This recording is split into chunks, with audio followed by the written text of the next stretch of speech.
All command is on alert.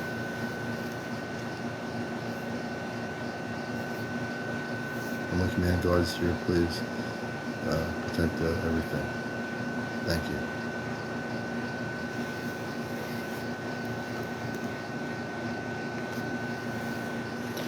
Good evening, everybody. Yeah, it's now 10:56 p.m., almost 11, and you're watching. Yeah, we got on just a little bit early, just a little tiny bit early, and we're glad to have you with us. This is Encounters, the late night spiritual UFO talk show, the #1 UFO talk show on social media. Who cares about YouTube or whatever, Instagram or whatever else is out there? This is where it's at. You want to know about cosmic truth, disclosure, what's going down? This is where you're going to find it on this show. Welcome, everybody. This is CmdrAleon, the man from Mars. Also with the Ashtar Galactic Command, or Ashtar Command, came to Earth many, many moons ago. I chose to come here and volunteer, and had my first encounter as a contactee with my connections with space people when I was a kid. None of your business. I don't see why you would get blocked. None of your business. Let's see if we can get you in here. There you go. So welcome to the show, everybody. It's going to be another great show. Last night's show I just posted on YouTube. My main channel for my recorded shows is YouTube, Ashtar Command Spaceship News on YouTube. Last night's show, we really got into ancient areas of archaeology, the Crystal Skull. It was a great show. We had a woman on from North Carolina that talked about a hairy creature with red eyes, which is probably a Bigfoot, and little people that she's seen. Good to have you with us, none of your business. Welcome to the show. And Catherine Johnson, welcome. Welcome, Alien. You think there'd be, if you put the word alien as your name, you think there'd be tons of people would want to have the same name. Anyway, good to have everybody here. We're going to have a good show tonight. Hey, Lexicon, good to see you, brother. Stephanie Gordo, Donna Doolittle, Carol Sonberg, 40 Dope, Addison Children, Rising Sun, that's a good name. Jeff McMinnis, good to see you, Jeff. I'm Rob, everybody. Carol Sonberg, good to have you, Carol. And the way our show operates here, this is a actual professional talk show because I was trained as a professional back in my days in college. Pino, hey, Chesno, good to see you. Now, if we have Chesno here, if Kit Kat gets in here, and we get Johnny in here, I'm going to bring up the three of them, and you're going to get to meet three of the five. April, she's here, we'll bring her up. You're going to get Chesno, if I get Kit Kat in here, and Johnny. I'm going to bring them all up here and introduce my friends who are beautiful people and are going to be part of our 5 group that are going to be going off planet in less than a year. Hey, Rob, good to see you. And each one is a very unique person. Each one is a very down-to-earth person. I've met Kit Kat. I know Chesno. He knows me. He's been at our Sky Watches. And Kit Kat I've met. And Johnny, I know we will meet Johnny eventually. All right. Mike Masters, good to have you with us. I'm running out of apple. I just ran out of apple cider, so tomorrow I have to get another thing.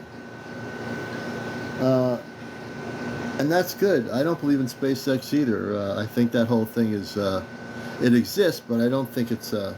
I don't think you're safe. You don't have to be focused on SpaceX. None of your business. It's. I think just being focused on contact, the positive things we're talking about here, you're in the right place and the right space. So yeah, I'm with you. Yen, welcome. Diane, well, hey Diane, good to see you. Hope the Bigfoots are doing good down there. Good to have everybody. Hot Rod, that's a good name. Welcome, Joe Kettle. See a lot of new names in here. Welcome all the new people. Yeah, Elon Musk is not going to Mars because the Martian population will not allow that to occur. Hey, good to see you there, Papa Smurf. I love it when these people, like Elon Musk and all these people, think they're going to go to these planets that are inhabited by other civilizations, and they're going to go there. Oh, we're just going to go over there. We're just going to go there. Hey, Shellbell, good to see you. It just amazes me. The audacity of these people with all their money and their projects that they're going to do. Hey, Stop the War, that's a good one. I like that, Stop the War. Deborah, good to see you.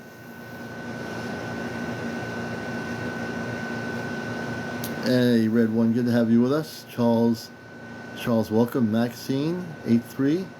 Hey, Deborah. Madam Boots. Hey, Madam Boots. Mark, welcome, Mark, to Encounters. A lot of new people finding our show. We love that. So if you're new here, this is the name of the show. It's called Encounters, and this is an actual program dealing with the spiritual aspects of ufology. That means everything from Atlantis to the inner Earth, the Gartha Network, people having contact with space beings, people that have actually had been abducted. We've interviewed people like that, contactees. We get into all the areas. We also get into disclosure, and we also will tell you about contact and when it's going to happen, and the things that you're not being told by our government, we'll tell you here. And certainly when it comes to contact, that is a very key discussion on this program quite often. So if you're not sure what's happening, the Veil 636 is totally thinning. Did you hear about the colossal boom over New York City today? I have heard nothing about any boom over New York City, so I'm very interested to know what that's about. I never knew there was a boom. It wasn't on the news that I know of. Hey, Commander, I see something strange last night on my neighbor's property. Interesting there, Papa Smurf. Catherine Vaca. Miss Lori. Hey, Miss Lori. Level. Look, welcome. Hey, Scrubs. Good to have you with us. Jerry. KK. Welcome, KK. Bernie. Hey, Bernie. Welcome, everybody. On ABC News, I'll have to take a look at that later. So if they ever figured out what the boom was. Hey, G-O something. Alfeth. Red Jen. Welcome, Red Jen. Zania. Welcome. Lamore Kitty, welcome, Lamore Kitty. Kit Kat. So we're gonna bring some of our people on here.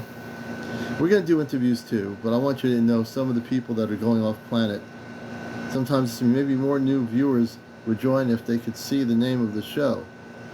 Oh, they know what the name of the show is. It's Encounters. They'll find the name. They'll find the show. They can see the show.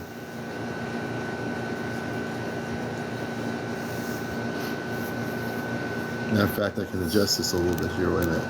There we go. No biggie. We always get a lot of viewers on here, so they'll find it. So you're watching Encounters. That's the name of the show above me. This is a UFO spiritual talk show. See, I always had it there. I just adjusted the camera, that's all.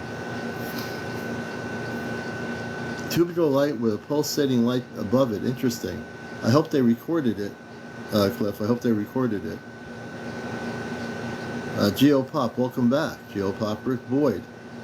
Good to have everybody coming in here.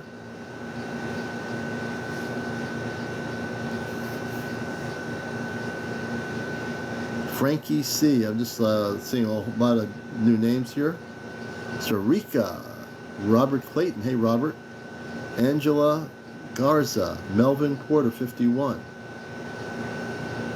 Hey, Sarah says, good to have you with us. Divine Feminine, that's a good name. Kent Pace. And there's a person named No. That's interesting that someone called themselves No. I wonder when Yes is coming in. The Lieutenant. Pop. Hey, Biz, welcome to the show. Good to see you, Jacqueline. Welcome. And let's see. Beverly Hogue. 77 Starlight, welcome. Hey, good to see you. 600-812 Misty with something. Welcome to the show. Marlene Martinez or Marlene. Blaze 5513. I'm going to stop reading names here. I'll be doing that all night.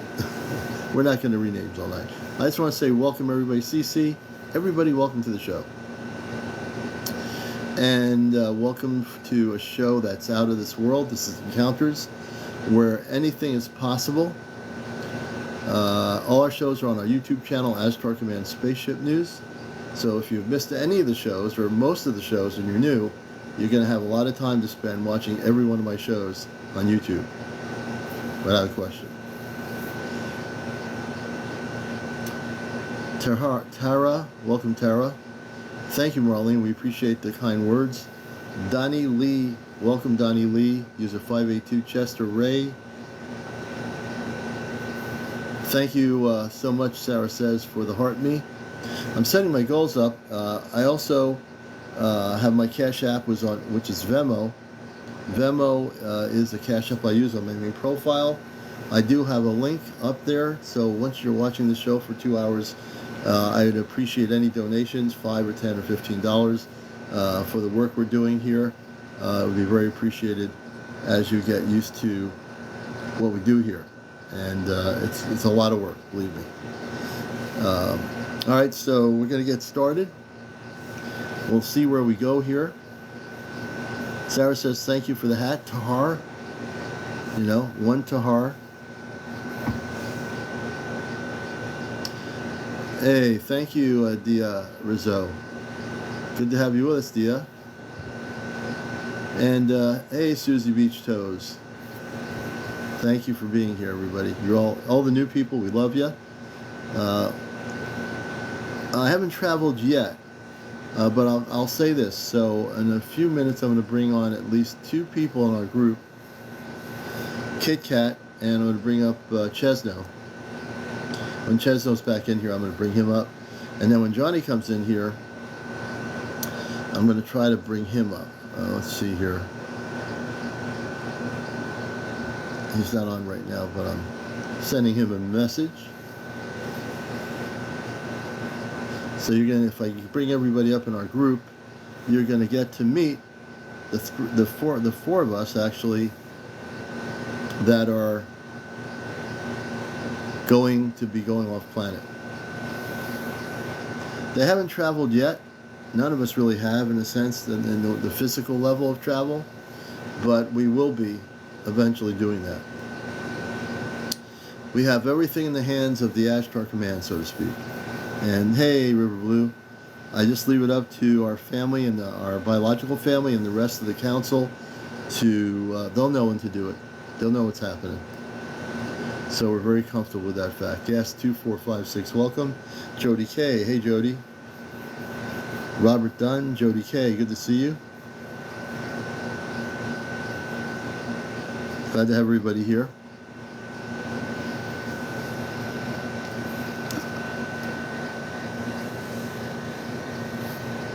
Right now, but you know what? Everything's divine timing. They know what they're doing on the ships. So we're very humble, and all of us, all 4 of us, very much are, you know, doing what we need to do here. And when the time comes, we'll know when we're going to go on the ship. And for a lot of the people I know, my friend Colin Andrews, I've shared with him, who's a well-known crop circle researcher for years. He's written many books. He's a dear friend of mine. You know, I told him what's going on, and you know, he kind of gets it. Have you ever heard of Colin Andrews? He's very well known in the crop circle field, and he is certainly a friend of mine here where I am.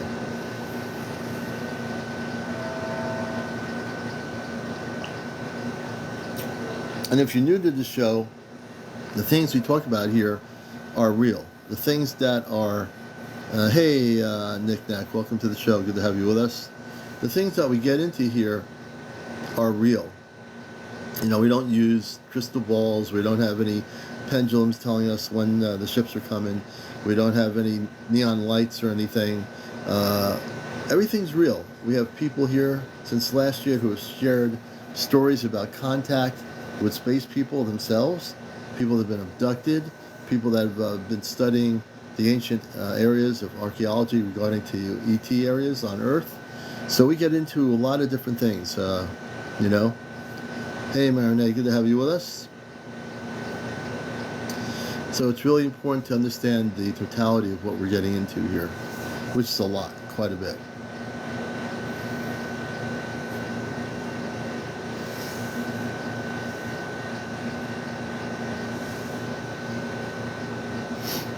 One of the things that I find very interesting now is, oh yeah, we discussed star seeds. As a matter of fact, I'm a star seed too.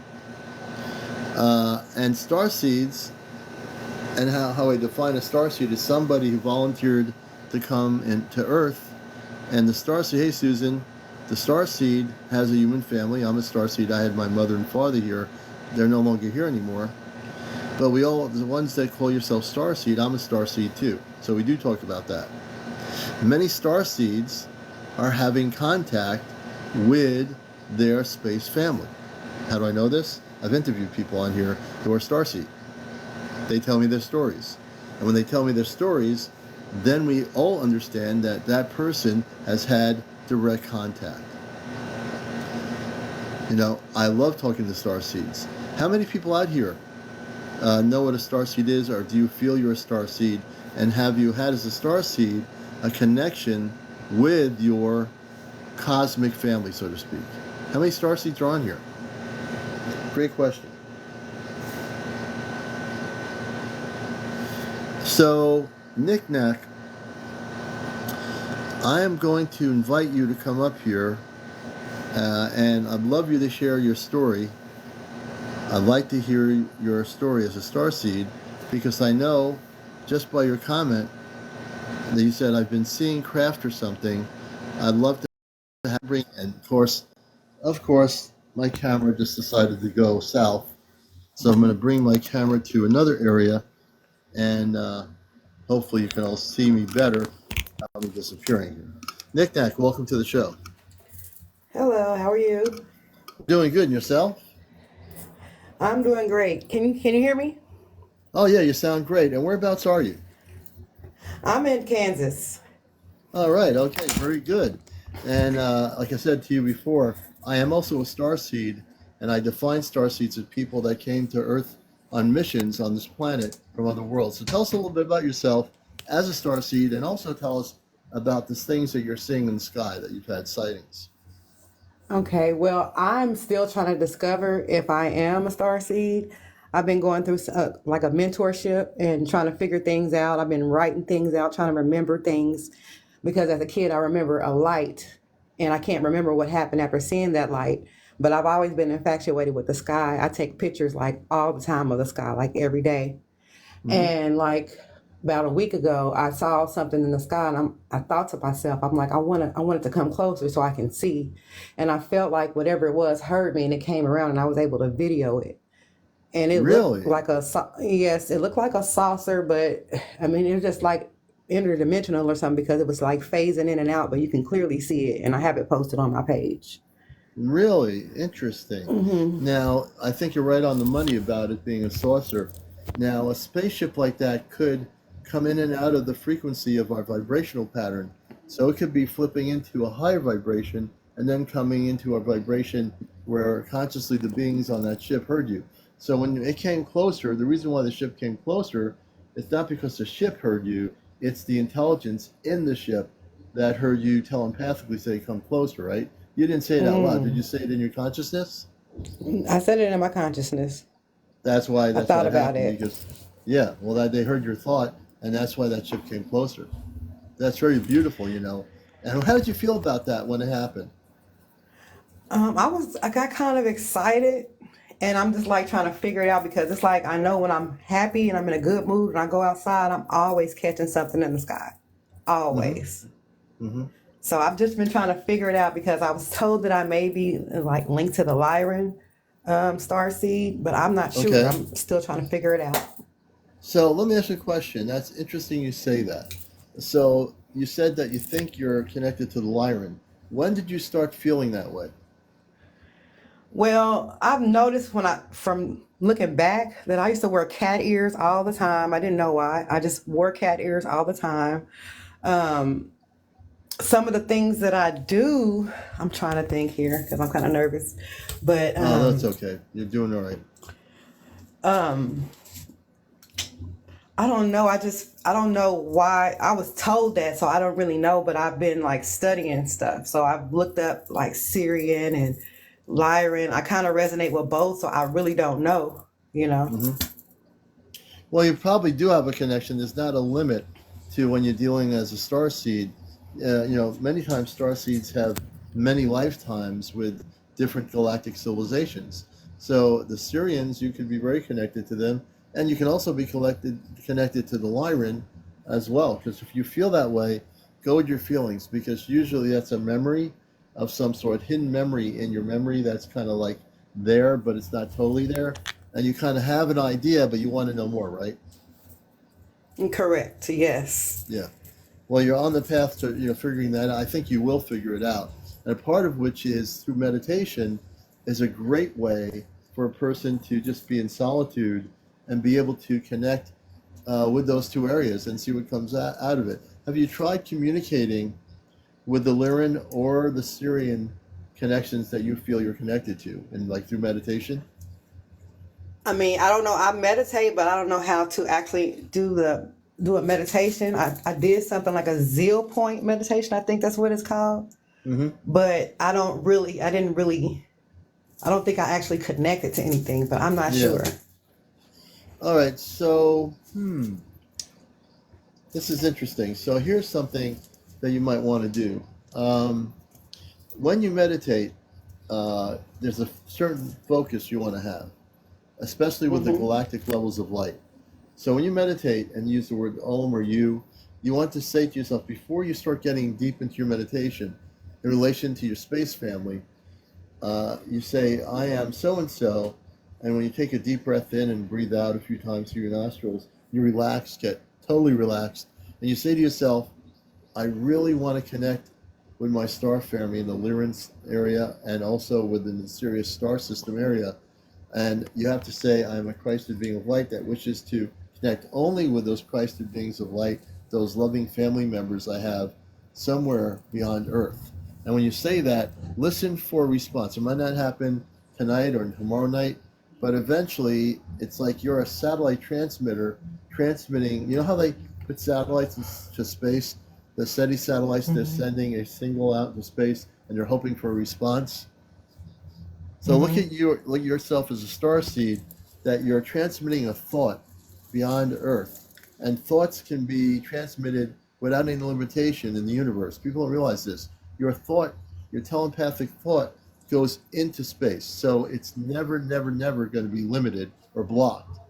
The thing is, once Okay. you put that thought out there to that, and you use a very disciplined and specific way, see what happens. It might be a month, it might be 2 weeks, it might even be tonight. Who knows?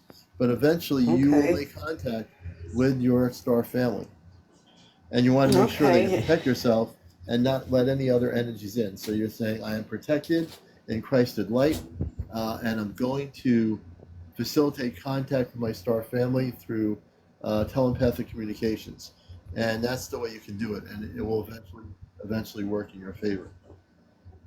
Okay. I appreciate that information. Yeah. I'm still trying because I definitely feel something Oh yeah. Well, the fact is that you're having sightings. Are you having these sightings of these spaceships regularly? almost every day. If I'm in a bad mood, that's the only time I don't see them. But I see them nearly every day, and it's like my eyes go to almost the same spot in the sky every day. Mhm. I would take a leap to tell you that that is probably your space family showing themselves in their ship to you. I would say even a leap to go farther, and I'll take the leap, that if you meditate when you see them, focus on their ship. You notice how when you said, I wish you would come closer, that flying saucer ship came closer to you? Yes. Yes. Why do you think it came closer?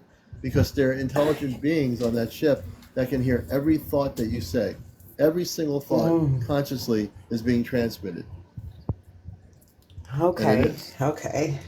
So Whew. actually, your star family could be right in that spaceship that you're seeing almost every day. And why would a ship come to you every day, specifically to you, unless it was a connection of your star family seeing you on that ship every day? All right. That's what I've been Have you wondering. I'm like, why am have I you the only one ha- seeing this? There's a reason why you're the only one seeing it, because you are connected to those beings. Now the question is, all you have to do is ask them, can you tell me who you are? If the people in those ship can hear you telepathically, they should be able to answer your question and respond through consciousness to you on that ship about who they are. And I know that can be done. Okay. Matter of fact, that's what I'm being guided to tell you. Ask them who they are. The next time you see them, where are you from? Can you tell me who you are? And listen for their voices or voice to speak back to you on that ship. And it will. Oh, They will. I'm definitely gonna do it. I'm gonna do Yeah. it. I'm gonna meditate in the morning and get my light up, and I'm gonna go outside and ground and see if I can get something to happen. Oh, yeah, I think you'll be able to do it. All right, Nick Knack. And what's your first name? Nicole. Nicole. Nice to meet you, Nicole. I'm glad you found our show. Nice meeting you too. I was actually referred to you, so thank you. Oh, great. Yeah, it's a popular program here, so we appreciate you being referred to us, and we're glad you had without being too nervous coming up here. And you can see we treat everybody with respect here, so we're glad you came up. Yes, sir. I appreciate it. Thank you all. All right, Nicole. Everyone give Nicole a round of applause. Thank you very much. And she's a starseed. She's having experiences, and she did it very well. You see, this is what we love about people, that they can share their stories, and that's a beautiful thing. So if you want to be on the show, you have to be over 18. No kids on the show, no cursing, no foul language, no drinking, no smoking, no drugs, no paranormal discussion whatsoever. This is not that place. And again, if you are over those things like that, over that 18-year-old area, and no kids and the things I've mentioned, you have a story as a contactee. You've been taken on a spaceship, been abducted, want to talk about your crop circle research, the Bigfoot, the fairies, the mer people, talk about the Agartha network, all the different things, the ancient ET areas. We talk about all of that. And not only that, we talk about disclosure. And we do talk about it. We totally talk about it. Hey, Barbara, good to see you. Let me see here. I just see her. And the Pleiadians. Barbara has a question about the Pleiadians. Go ahead, Barbara. I do see your comment there.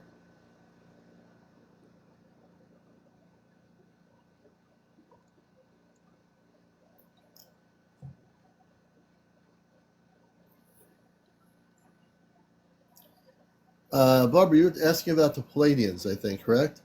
Hey, Daisy Alpha, welcome to the show. You mentioned the word Pleiadians, a question mark with Pleiadians. Okay, and we'll bring you up here so you can answer that. You can actually come up here and share that question. We're going to bring you up here. I'd rather answer the question with you on here on the show. Hi. Hey, Barbara, how you doing? Good. How are you? No, Good. I just thought we could talk about the Pleiadians, and are they here on Earth more often, or I don't know. I really don't know much about them. Well, the Pleiadians, the Seven Sisters, the Pleiadians have been very prevalent in our history on Earth.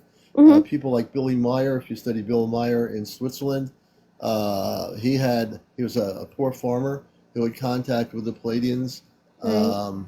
Matter of fact, I knew people that went to his farm back in the day and sent me photocopies of the two space women who had met Billy Myers and taken him on their ship. And the Pleiadians are the ones that he connected with, were very human, like us, very, very spiritual beings of light, and very solid. They weren't like translucent or anything. Oh. And the Pleiadians have been here for a long time. They've been part of our Earth history. He was one of the more popular people that had contact with them, but there have been in history other people throughout our world that have had contact in current history with the Pleiadians, and they do come here quite often. How are they connected to Ashtar? Or The Pleiadians are very connected to the command.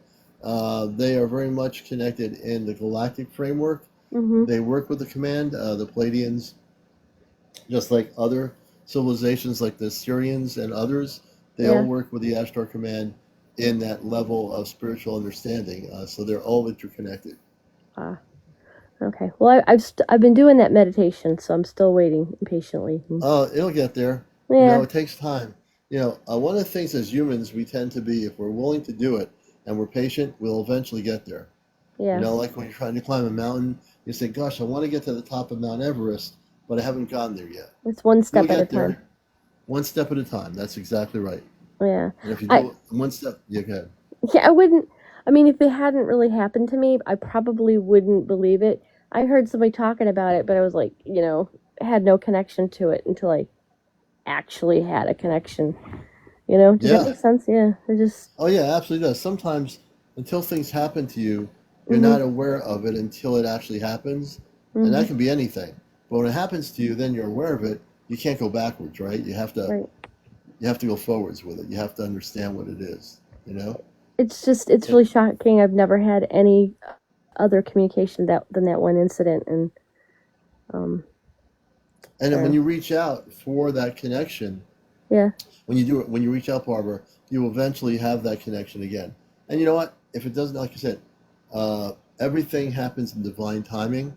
yeah, Divine timing is something that the space people go by. So when they don't even have time up in space, but everything is divinely planned, so to speak, for yeah. I individuals, understand for it. contact. And so I think you'll have a beautiful experience when it happens. You'll know it. You'll feel it. You'll absolutely know it without a question, I I think. I hope so. Another question. Yeah. You said that there's no discussion about paranormal. Well, yeah, we Isn't stay out of it. You know why? I'll tell you why. Because when you start mixing that energy in with the ET stuff, uh-huh. it gets very dangerous, and Okay. it doesn't. It's not good. It's just Uh, something I will. Even on my radio show, I never get into it for I 21 just years. yeah, I was just wondering that how it just seems like to me it's the same thing, and it But it's not, because when you're dealing with ghosts, space people aren't ghosts. Ghosts aren't space people, so it's not the same thing. okay. Spirits aren't space people. There are very much differences in the term paranormal. I just won't go there. And I appreciate the I question. respect it. I just I know you do. And I'm glad you're asking, because some people said, why don't you get into that? So, because there's 10,000 other people on TikTok that are already doing it, and they do it very well. And I uh-huh. just stay away from it. I just, Yeah. I pass their TikTok channels. I respect it.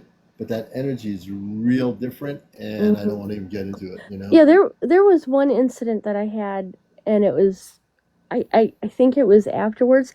I was laying down in bed, and I there was nobody there, but I could feel it, and it felt like I was being covered by something, and it almost felt like I had a zipper going up my side, and I never Hmm. knew what that was. So Hmm. Yeah, that's weird. yeah, But who knows what that was? That could right. be I have no anything. idea. It's like okay, just one Yeah, more weird thing that happened to me. So I always wondered so yeah. how that was all No, connected. no, I gotcha. I gotcha. Yeah. You know, it's just, I'm so, because I work with the space people, Right. it's very important that I stay very focused. I'm a very disciplined person. Mhm. People will find that out about me. I'm extremely Yeah. disciplined. Yeah. And that's my radio show, with all my spiritual work I do. I Right. want to keep people off planet in my workshops. I want to give them the best possible experience to really be able to connect on that level cosmically. So Mm. it's a good, great question. You asked me some good questions today, Oh, thanks. Did you? as always. Thank you. Do you actually speak with the Ashtar Command? I mean, or is it just I meditation? it's telepathic, so I do speak with them. Like I'm talking to you, I don't like verbally speak here, but Mm-hmm. in my consciousness, I communicate with them, and I get downloads from them. And then when I get the downloads, I get sometimes downloads that activate me in other ways. I'm getting more activated downloads than more verbal things. Mm-hmm. So that to me is important. The fact that I can send spaceships to different places for the last several months, that from a download they gave me that connected me in an activated state, that I can do that, which I That's couldn't all, do 8 months ago. that blows my mind. How that all works. Oh, I just had a question and it escaped me. Oh yeah. So how do you know that they're watching you, like on your during your Oh, broadcast? they're watching right now. Matter of fact, they have monitoring screens, not like a big screen TV or whatever, but the Mm-hmm. spaceships of the command have monitoring systems, and Mm-hmm. they watch this show throughout the whole galactic level of the command. They are watching us right now. As Like, maybe people don't realize this. They're thinking they're on here on TikTok, a part of the show. But our mm-hmm. space family of the command, they're watching the show right now. They're watching everything I'm saying. They can see every comment in here. They're watching everything right now. So they can even tell the people you're talking to as well. Oh yes, they know. They can tell that I'm talking to you right now. That just blows my mind. Yep. And I know it's sometimes a leap of faith for some people out there, Yeah. but I know it to be true and I understand it. Right. Yeah. I just thought It's I'm interesting. learning. It is. That's why I'm listening. I just sit back and listen to what everyone has to say. It blows my mind about April and what Oh, my she. sister April, she has been over 40 plus times on the ship, Uh-huh. and like, everything they were doing with her, and everything we discussed Sunday nights, Right. Saturday nights on Astro Grand Q&A, or when she has a chance to come up here, is to get people prepared for what we're going to be doing. As a matter of fact, that preparation is so important. Like the fact is, when that time comes, I think within next year, or maybe before next year, or maybe early next year, I don't know because there's no timeline on it. So the Astro Command is being very careful not to say things publicly too much to let the other side know what's going on. Uh-huh. We can say certain things here. I can certainly say that when the time comes that I'm taken with the other 4 people with April on the Yeah. ship, that's another thing. When I myself are taken on the ship for the specific purpose of taking over the transmitters all over the earth, I'm not taking them over. Right. There's no way I'm physically taking anything over. But when I get on the ship with the 4 other Ashtar commanders that will be right behind me, I'll be probably in some sort of a control board, like on a radio station. When I sit behind the controls of my station and do my show, I'm sure there's going to be mechanisms, and they will be, again, able to take over every major transmitter in the world for TV networks, cable. It will all be taken over. So when you're watching like a crazy, ridiculous game show, or when you're Right. watching some irrelevant news, Pan Am. or some politician, or a politician in some country, and all of a sudden all your local TV stations or national news media, Uh-huh. CNN, all of a sudden you see CmdrAleon speaking from space and taking over CNN, NBC, Fox, and all the other channels all over the world. Say, Yeah. what's going on here? And then you see the space people behind me. So that's what's going to be happening when it happens. Whenever it happens, I'm fine with it. I'm prepped for it. I'm ready for it. That's cool. I just always imagined them having more communication with like all the people in Washington D.C. rather than just like a normal average citizen. You know what I'm saying? I just Kind of like repeat the question again. I'm kind of well, getting I mean, part of that. okay, so what I think about in my mind is like how or why do they choose like normal average people rather than going to the people in Washington D.C.? Because people in Washington are corrupted. Hmm. The people, Yeah. the world governments are all corrupt. They'll Yeah. never ever go to those people. Those are the people that are trying to stop contact. Okay. Those are the people you don't want to have them go to. I am so and it's a great question. You're asking a question that I think a number of people would have. The fact is that the people they're going to are not just regular people. Yeah. The people that are having contact are people that came from the stars that remember who they are, And the last thing you want, they tried going to meet with General Eisenhower, and General Eisenhower refused to take up what the Ashtar Command offered. And he went with a group of beings that were low vibration to abduct people for their technology. So it's already been tried, and they went the wrong way. So what's happening now is, and your questions are great, is that when we do this when we do this global transmission, Yeah. when we have a global broadcast, every politician, every religious leader, everybody, all the news media, all their stations are going to be taken over by a broadcast.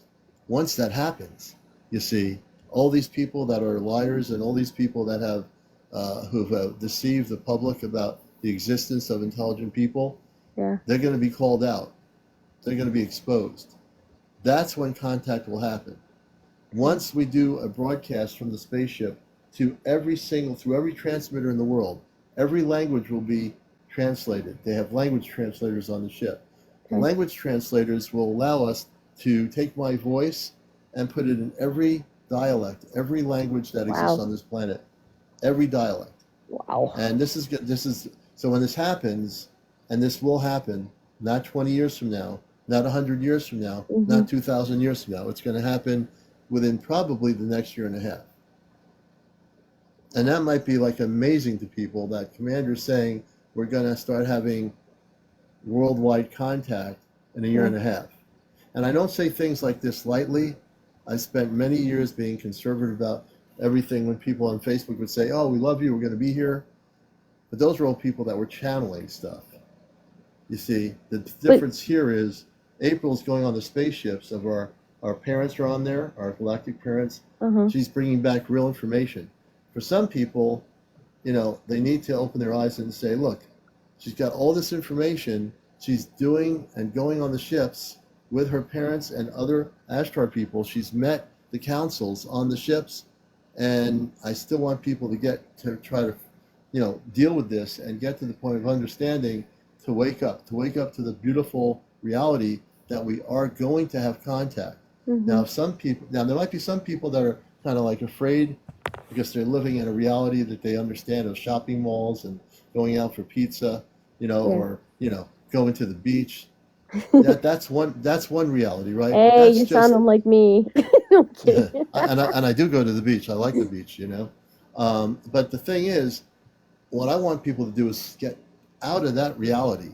I want to get people to understand the cosmic nature of where we're going here. Right. You know, because there's no turning back, folks. We are going to move forward. And how in the universe, how like insignificant we are compared to everything in the universe. You know. Well, you know what? We think we're insignificant, but the fact of the matter is, there are many, many beautiful worlds out there that we have never ever experienced in our lives. And your questions are so good. I really love the questions. Yeah, they really are. They're great. It's that people get stuck on this planet. Once, you know, there are people that say, I would like to see us have contact. I've met these people. They say it, but do they believe it? You see, oh, I wish that we'd have contact with star people, with space people, I wish we'd have the contact. I've met so many people over the years that say that, but when push comes to shove, see whether they're really, really willing to have contact. Really want that contact. I'm trying. You're gonna do it. But I'm not talking about that way. I'm talking about the public opinion about if you had the choice to have contact and you knew it was happening in a year and a half or even 2 years, how would you act as a human being on Earth? Do you really want contact? Are you really ready for it? Are you truly open to it? Or are you just lying to yourself? Right. You know?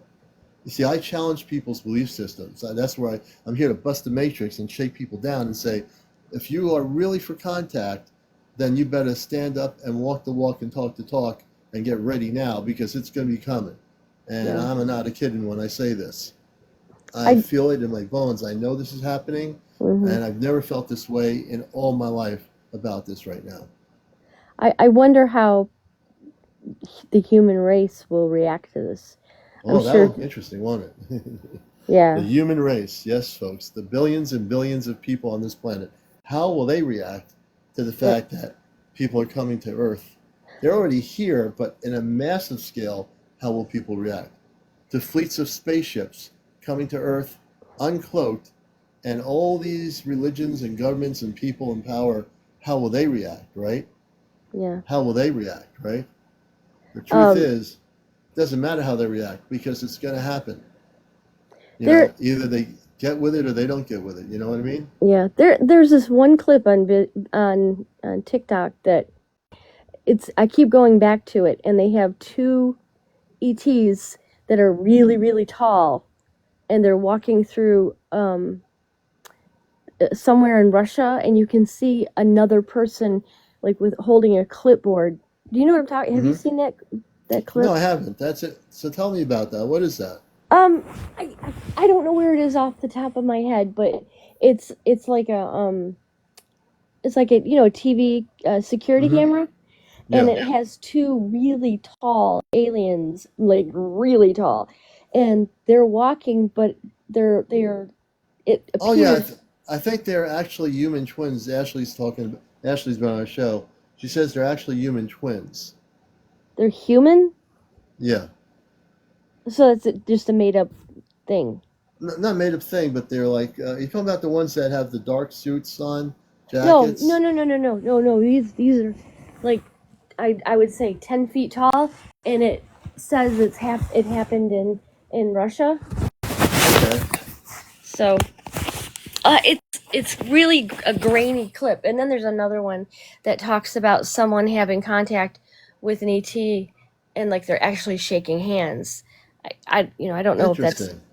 yeah. No, it's possibly true. I don't doubt it. I would have to see the footage Mhm. and then really examine it for me to. So I'd like to take. I'll have to try to take a look at it if it's on YouTube or something.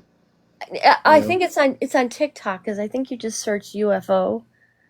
Okay. Um, if I don't if I can find the link, I'll put it. Check your email, and I'll Yeah, send or it to you. message me the link on my messaging here. Okay, Yeah, that'd be great. cool. So I'm going back to the ETs. Yeah.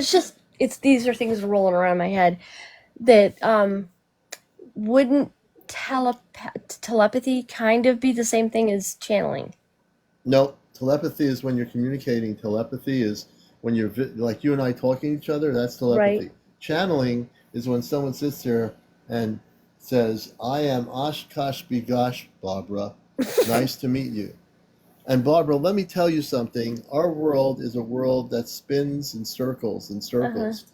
You might not have met us before, but we are here to be with you now, Barbara, and we will forever be with you. I have to go now because I have to sit down and meditate on my planet for a while. But I want this channeled message to go to you, Barbara, and let you know that we are here for you. All we are is one planet away. So, I'm playing the game hypothetically with Okay. person channeling. Yeah. I've seen people channel. I've actually been to people in my journeys that were channeling in Connecticut, and I've seen what that is. Mhm. And so I can tell you that telepathy is way different than channeling. It's where you hear the voice of the space being that you're communicating with, Mhm. and they also, in that level, it's not something that you channel to somebody else. It's intercommunications. So when I Okay. get intergalactic messages from telepathy, it Mhm. might be something I might share on my show. That's all. I just heard from my space family about something, and I'll Mhm. talk about it. So Do the channeling is a big difference. do they do healing at all? The space people, there's Yeah. medical people on the ships that do healing. So there are actually um, medical ships that actually do healing. I mean, not ships, but people on the ships that are medical people, space people. But do they come down to Earth? Maybe they have in centuries past and even currently. Mm, I wouldn't know that specifically, but I wouldn't put it out of the unlikely situation of an individual that might not even have a TikTok. Might be an old farmer. It could be mhm. somebody else. Who knows? Yeah. But it's hard to say. There's not been something documented that I can read on Right. that so far, but it's possible it's happened through history. You know. Hey, yeah, I yeah. I wish I had more experience with this and more knowledge because I'm really fascinated with it. I just the Mm. only information from surfing and reading and listening to people. So Well, you're on this show, so you're learning a lot more than you're doing from anywhere else, right? right. Yeah. If it's gonna happen, you'll find about it here. Yeah. So it's pretty cool. All right. That's just You um have great questions. I appreciate every one of them. oh, thank you. I when I'm listening, I'm coming up with all these questions like I got to remember and save it. Ask Well, them. whenever you have a question, that's what I love about the show. Not just experiences, but questions people have. I'll Yeah. bring people up here if they have questions and they have enough viewers. I mean, enough followers. I'll bring you up here and you can ask me a question because I have a Yeah. lot of knowledge on a lot of this area. And if you don't ask me questions, then you don't know what I know, right? Yeah. I just want to meet a Pleiadian. I Yeah, yeah, really yeah. do. I think you will, Yeah. because you want to meet a Pleiadian. So, what you need to do is when you're meditating, Hmm. you need to say, I'm a Christed being of light. I would like to meet a Pleiadian. And if you say that, like you say Om or you, just say, Hmm. I'd like to meet a Pleiadian. I really would like to meet. And if you say it with it's something about when you really have conviction Yeah. about things like that, like when Nicole was on before, Yeah. she's been having the flying saucership thing. Right. Uh, I do know that she has a connections to those space people. I do believe if you say I want to meet a Palladian and you say it internally through telepathy, you will meet a Palladian. Try doing Cool. that. See what happens. I actually have a couple. Like, I wait till my husband leaves the house and there's nobody in here. I'm like, all right, where are Oh you? yeah, when your husband leaves the house, yeah, yeah. Yeah. Just but say like, my name is Nicole. I'm a spiritual being of light on earth. I would Hmm. like to meet my Palladian star family. Put it in that neck of the woods in terms of the focus, Hmm. and you might want to use some higher dimensional space music when you do it, and I think you'll have some success at it. Cool. I'll have to try that. Just some cosmic tips from the commander, the host of the show here. Okay. I'll try that. I'm just, like I said, I'm kind of a blank slate and I'm Uh soaking huh. in and Yeah. learning. So, anyways. All right. Well, that was basically my question. If I have more, you know that I will ask. All Absolutely, absolutely. All right, right. Barbara, thanks for being on here. I want to, Thanks. in the future, I want to see what happens with your Palladian contact. I will let you know. All Check your right, sounds mailbox good. and all right, bye. All right, take care. It was Barbara. And see how easy it is to talk to the host here? If you have had, hey Sharon, good to have you with us. If you have a story to tell regarding contact with star people, contactee experiences, if you've been had abduction experiences, if you are working in ancient ET archaeology, if you're working with the mer people, the fairies, which exist, the Bigfoot areas, any of these things we love to talk about here. And we'd like to engage our audience here on Encounters. So don't feel like you have to sit here and do nothing.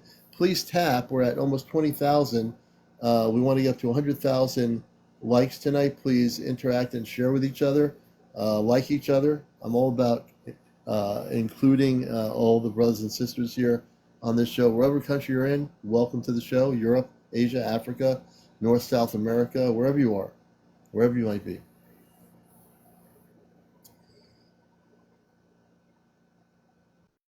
So we're at a time period when a lot of things are going down, like I was saying before. And I really find this fascinating to see where people's heads are at. That's right, we're all family.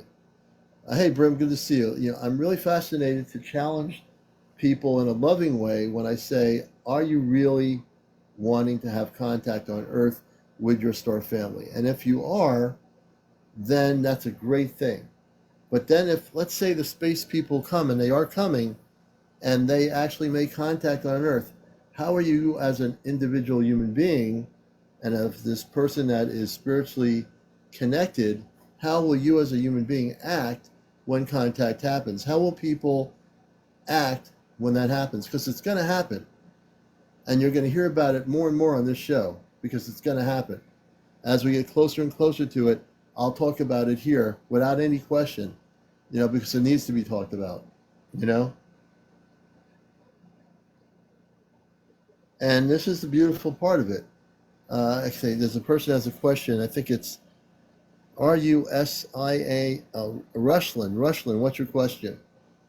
Charlie says, I've seen 4 UFOs in my life, but the last one in Florida scared me in daytime and clear. I recorded it.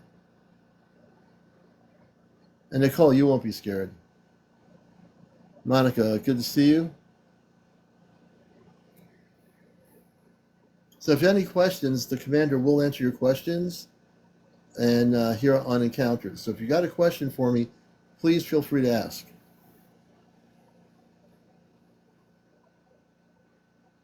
And let's see who we've got here. All right, Araceli, good to see you. Welcome back. Monica. Hello, Monica. Good to see you as well on Encounters. So we're getting into all these things that I talk about. And certainly, you're all the new people. Welcome to the show. If you just found us, Lucy. Good to have you with us, Lucy. Lucky. Welcome, Lucky. Black Crow. I am Midgard, sir. Lucky, you are whatever you wish to be. Lavola, good to see you. Charles, Joe G. Everyone coming in here, you're watching the most popular #1, hey sweet tea, #1 spiritual UFO talk show on any social media. This is better than watching Good Morning America. You're better off watching this than watching that. Or CNN News. Forget all that garbage. Yeah, we're taking questions. And I will actually be happy to take your question, XM. What is your question? And we will definitely answer your question. Crystal, thank you for the roses. I'm going to scroll down so I can see the questions. Someone wishes to come up. Now, if I bring anybody up here, these are my rules. And if you go south, you'll be knocked out.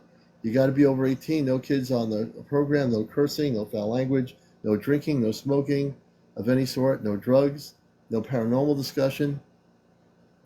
And I think that's most of it, but you have to also be over 18 to get on here. So I will see who is requesting. XM, okay. So we're going to take a chance with this person, and we'll see what's going to happen here. And again, I will definitely, I've got my hands on the delete button if I have any problems with any guests coming on here. I'm very quick, so again, we'll see what happens. Hey, Hey, X, welcome to the show. I'm not a troll. Thanks for having me on. Good. I'm 42, and good. Your chat looked interesting, and I'm curious to know if you were. Is this? I mean, you said you were an encountee, right? Yeah, a contactee, which is the term used for someone who's had contact when they were either a kid or any time in their life with space people. How close was the contact? It was very close. As a matter of fact, I lived in Long Island. I grew up in Long Island as a kid before coming to New England. And it was after dinner. For some reason, my brother was downstairs, my mom and dad were downstairs, and I went upstairs on the 2-level house. And just for some reason, I had to go to my brother's room, and I don't know why I did this. And I went up there, and I just opened the wooden shades, nighttime. There's a flying saucer type craft hovering above the cul-de-sac, and I see these men and women in spacesuits, like a light blue suit, and they have this like energy thing in the middle, it's like blinking like crazy, and this thing's hovering. And as I'm watching them, I feel them communicating with me, what you would call telepathy, where it's mind-to-mind communications. And they were telling me, you weren't from here, and not from this planet. We love you. You're not from here. I get so excited to go downstairs to try to get everybody downstairs to come up. They said, we'll come up. I got to show you something. I got upset because they didn't come up. And then I went back into my brother's room, opened the thing up, and the ship was still there.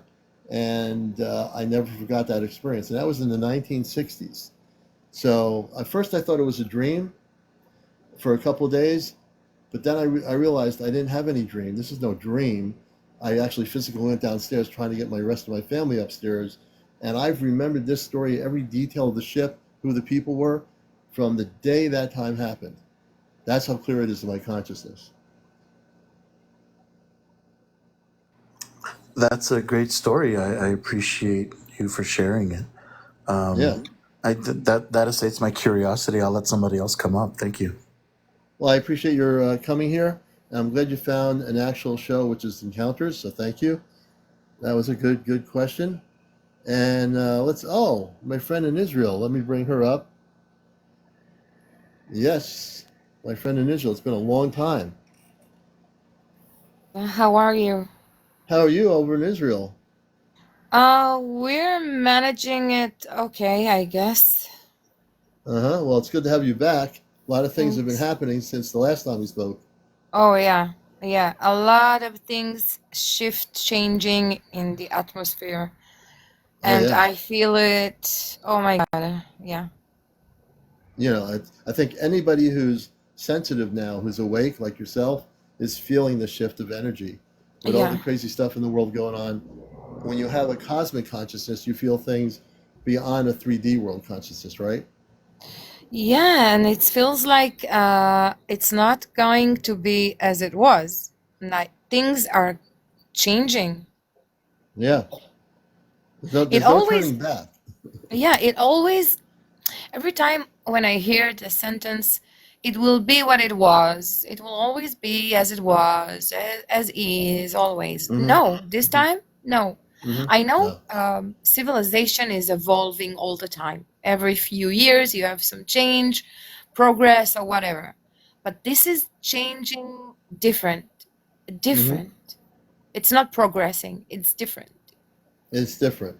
Yeah. Then if you've been watching the progression of what's happening with contact with my friend April, my sister up in Vermont, um, she's been on our Ashtar ships over 40 plus times now.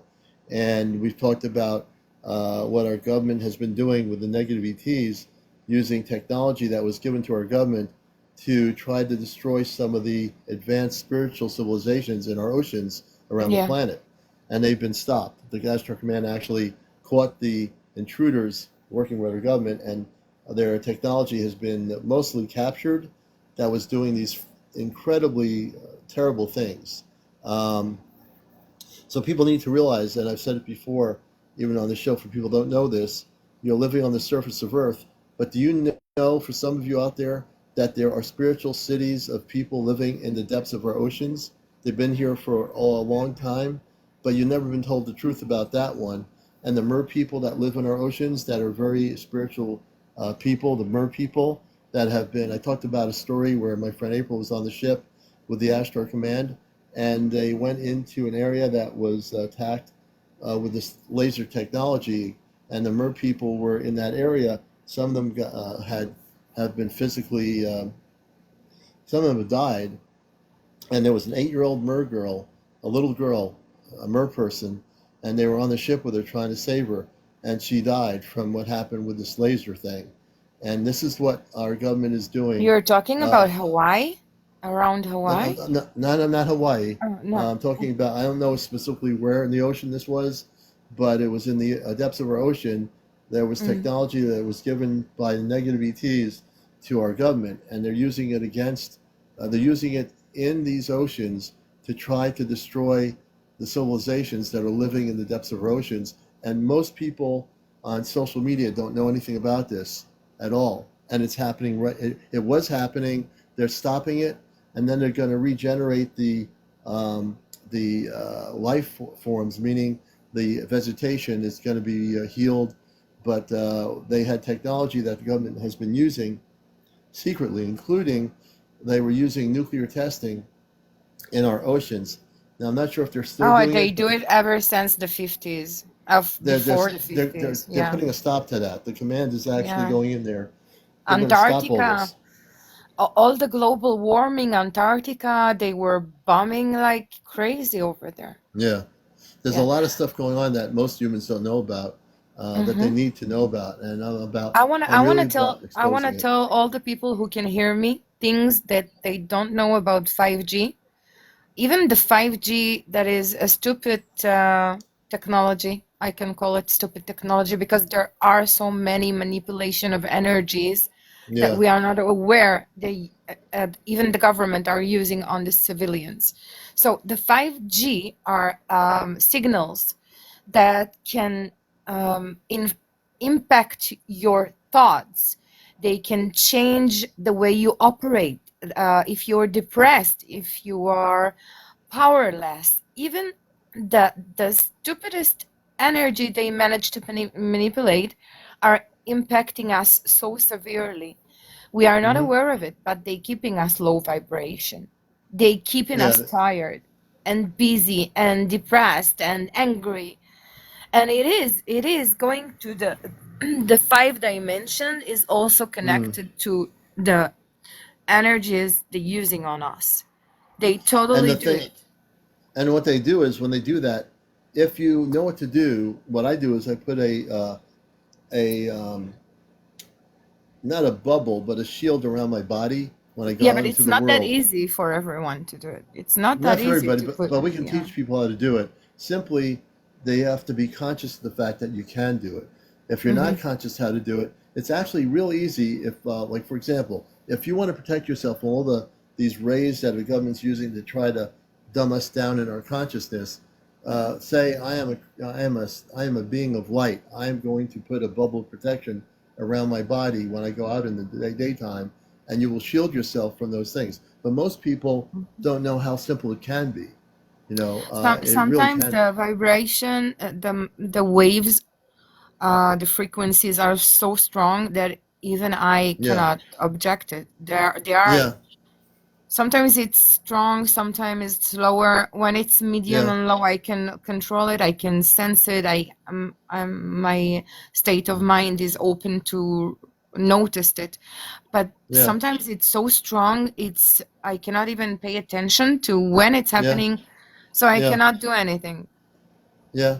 I mean, That's the for every problem. individual, that could be the thing. Some people. For me, I have no bubble. I just have a shield of protection wherever I go. I've never had a problem with blocking out energies that I don't want. And I know for some people it is tough to do. But as you go into learning how to do it and protecting yourself on a physical level from those lower vibrational energies, you can actually do it. It might take some people a week, 2 weeks. It might take them a class of 12 to do it, or it's all going to be different for some people. Yeah, And when some some people could people, take years on years to years, even years, it's understand true. what you're trying to mean Now, to some people, talk. that's one person saying shields are not working. Well, maybe for that person's star, maybe they don't work for you. All right. But for me, the shields that I talk about do work. So you can't blankly say shields are not working. They might not be working for you, but they could be working for 10 other people. They could be working for 100 other people.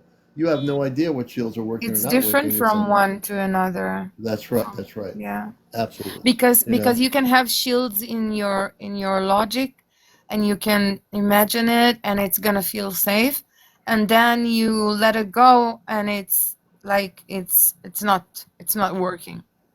So Now, a it's person's different. asking, how can you vibrate high? You need to do spiritual meditation. You need to get out of all the 3D TV stuff. If you're Hmm. involved in that, you need to focus and get yourself maybe go into a empty beach or up on a mountaintop somewhere, or in a room where you just can be by yourself without noise. And then what you do is you meditate with higher vibrational music to amp up your level of consciousness. I'm talking to Michael. So you can do it, but you have to really be disciplined, and you have to really take the time to really focus in order to vibrate that on that You level. have to believe it. You have to believe this Uh, is the that way too. to connect to the source. You need That to too. Yeah.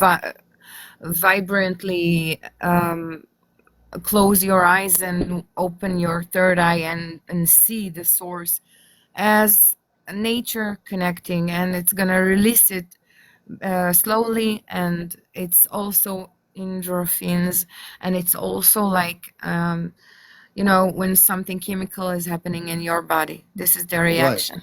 Yeah, That's and it's right. it's like a gate opening, but you need to trust it, the process, and you need to believe it, because otherwise Yeah. it's not gonna work. Yeah, it's okay, fail. So if you don't believe what you're doing, it's Hmm. just like my thing earlier when I said for people that are like they want to have contact so bad with the space people of light, but when push comes to shove, and I challenge those people, and it's going to start happening. I want to see where they are the day it happens. Are they going to be that person that is going to be embracing our brothers and sisters from other planets, or are you going to be running away and not being that person that is wanting that contact? We have billions of people on Earth. Not everybody's aware of the fact that this is going to happen.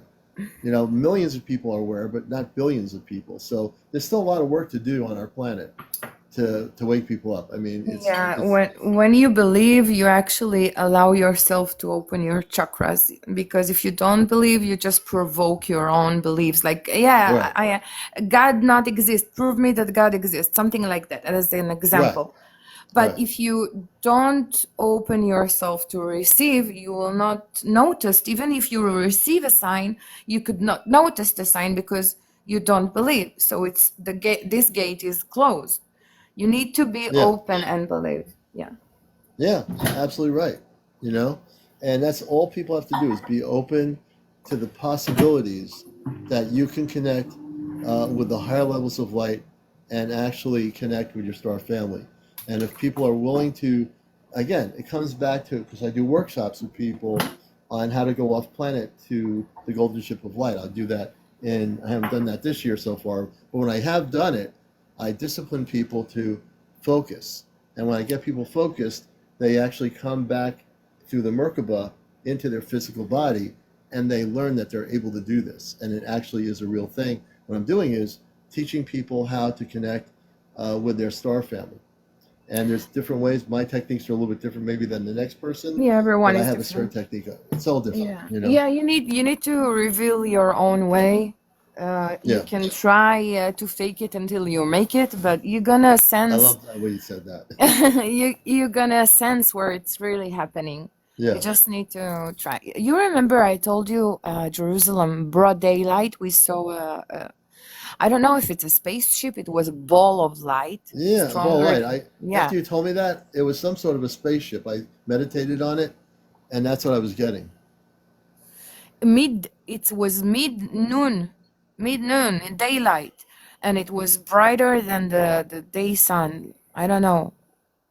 It was sunny, not cloudy, and it was so bright. It was, wow, on Jerusalem, like above Jerusalem. And everybody saw it, and everybody took videos on it. And wow, it was crazy. Yeah, let me do this here. Hold a minute. Hmm. I'm taking somebody out of my live here. You know, that's what a host can do. Somebody's being a troublemaker. Let's see here. We have a person. I'm going to bring this person up. I think the name is something. There's Dawn 747. I'm going to bring this person up with us. And this is Encounters, the late night spiritual UFO talk show. I think it's Brother Muhammad. Welcome to the show. Yeah, thank you. Okay. Um, it is interesting topic that you have said because Oh, I thank you. have been interested for years. So especially the crop circle, right? I've been fascinated about crop circle that are created by UFO as well, and I believe in UFO. UFO is maybe it's a sophisticated technology, superior to the technology in the world. I think. According to my knowledge, that I read lots of the information on the internet, and also I see the knowledge, lots of field that I think that UFO is a real, especially I don't know, it's lots of people in Thailand. I'm from Thailand. They are Oh, talking Thailand, about the welcome. UFO. That, Hmm. yeah, they saw the UFO, landing. I don't know, which is some person say they saw the UFO landing, and they saw very fast, landing and disappear. But according to the knowledge of the UFO, and as I read, the UFO is I think it's just the created beings on the other planet, but it's not on the Earth. But another technology that used by UFO, it is superior to the technology of American or high technology in the world. I think we cannot. They do have some. They do have some of it. Yeah. Yeah, I mean, there is reverse Yeah. engineer technology. So I used to use the term Mm-hmm. UFO. I still use it, but I have had so Mm-hmm. many experiences with spaceships that are not of Earth. So because I don't come from Earth, I come from Mars. I came here as a star seed. There's a whole story here behind that, but we'll just not get into it too much. But the whole thing is there's so many interests now in the subject of ufology, and some of it is reverse engineered technology that our government and other governments have, that the negative ETs gave our government. But the star people, what I call star beings, are men and women that are human. They come from many, many planetary systems of light. And there's also star people or space people that, as I was talking about earlier on the show, there are space people living in cities in the depths of our oceans all over the planet Earth right now. I believe you Yeah, because according to my scripture, right? I believe that that is UFO in space, right? And the Quran is the gospel scripture of Muslim. They believe that there is other beings on the other planet, but it's not similar to human beings in the world. But they have got lots of I don't know how to say. Maybe it's not similar body as a mankind, but it's it's a very high a sophisticated body. But I don't know. But I have never seen in person. But just Ray just watch on the social media or something that they shown us. But it is, I believe that this is real. But I don't know why do many UFO appear in Europe, why not in Asia? What are you saying? Why do UFOs appear in Asia? No, They no, appear it's just very rare everywhere. in Asia. Oh, It's very very rare. rare in Asia, but Actually, yeah. it's less. It's not really rare. Like in Japan, for example, there have been. I know people on here on TikTok that are in Japan, and there are many sightings in Japan through that whole region. We just don't hear about it. The only time the reason why it seems like it's rare that anything doesn't happen in Asia. It actually does. It's just that people don't always report it. A lot of people quietly see something. We're still in a situation where people might see something and never talk to somebody or a friend about it. Yeah. You know what I mean? It's so you're probably having a lot of activity in Asia, China, a lot of activity in China. I That whole never area. talked about it before I met you. I never talked Yeah, about it. yeah. But You I know. saw some things, and I do believe you about the ocean because we found something is floating up like weird, like spaceship weird, Hmm. a big one. And at the beginning, they thought it was an island, but it was not, and the water was different. And they found water inside the water. The water inside the water in the depths are different. They are Yeah. way more heavier. Oh There yeah. are possibilities of this. Yeah, there's a lot of stuff going on. I know I do see people with questions, and I'm going to try to answer the questions as possibly as I can. Maya Brooks, I'm going to bring Maya Brooks up here. Maya, you can ask me the question live here. Tonight I'm going to just go for it here. Maya Brooks, we're going to bring her on here and let her have a question too with us. So I'm going to put my mic, here we go. Hey Maya, welcome to Encounters. Hi, thank you so much for having me. It's Yeah, my it's a first time pleasure to I've have seen your show. It's been really interesting. I didn't want to ignore you, so I did see your question. I'm trying to multitask. And where are you located? I'm in Ohio. Welcome to the show. And what's your Thank you. question? Okay, so my question is this has been on my mind for 15 years or so. Um, so I was sitting in my living room and something caught my eye on my balcony, and it was the brightest green, like a really bright green, and it was probably the size of like a quarter or a $50 or something like that. So it was very small. And it seemed to be just like hovering over, like on my balcony. And I just got the sense it was watching me. But as soon as I looked at it, it went completely still. And then I got up and walked towards my balcony, and then it just shot off into space and looked like a shooting Wow. star. And I Now, have when, researched it, and I cannot figure out what this was. now, when it happened to you, were you the only one that saw the object? No, there was one other person. Okay, so it was you and one other person. Yeah. When you were watching the object, I'm always going to ask questions like this. How did you feel when it happened? Um, Kind of just like awe, wonder, excited, all good things. Did you feel that when the sighting happened, did it come into your peripheral vision? Like here you are, and here this intelligent object is with probably intelligent life in it, and there you're seeing you and your friend or this other person seeing it. Did you feel like you were like they knew you were there? Yes. So I felt like it was watching us, and then it saw us notice it. And Right. that's when it went, still. Hmm. And then as we approached it and was getting closer, it just took off like we startled it, or we weren't supposed Right. to see it. Right. Kind of. So when people tell me a story like that, I find that fascinating on encounters because it means that there is an intercommunications quietly happening between the intelligence on that ship that you saw and you and your friend. meaning that that was supposed to happen. Like maybe they just want you to get used to the fact that there we are, we're visiting, and they went away. But you never forgot. And when did that happen? That That sighting? was about 2008, 2009. And Okay. the following year, like 2010, 2011, I had just a full blown spiritual awakening. So I Wow. don't know if that was, part of what opened Hmm. me up to it, but I mean, it definitely was right before I started on my whole journey, So if you before will.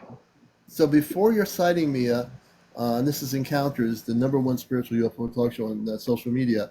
You didn't have that awakening process until this happened, correct?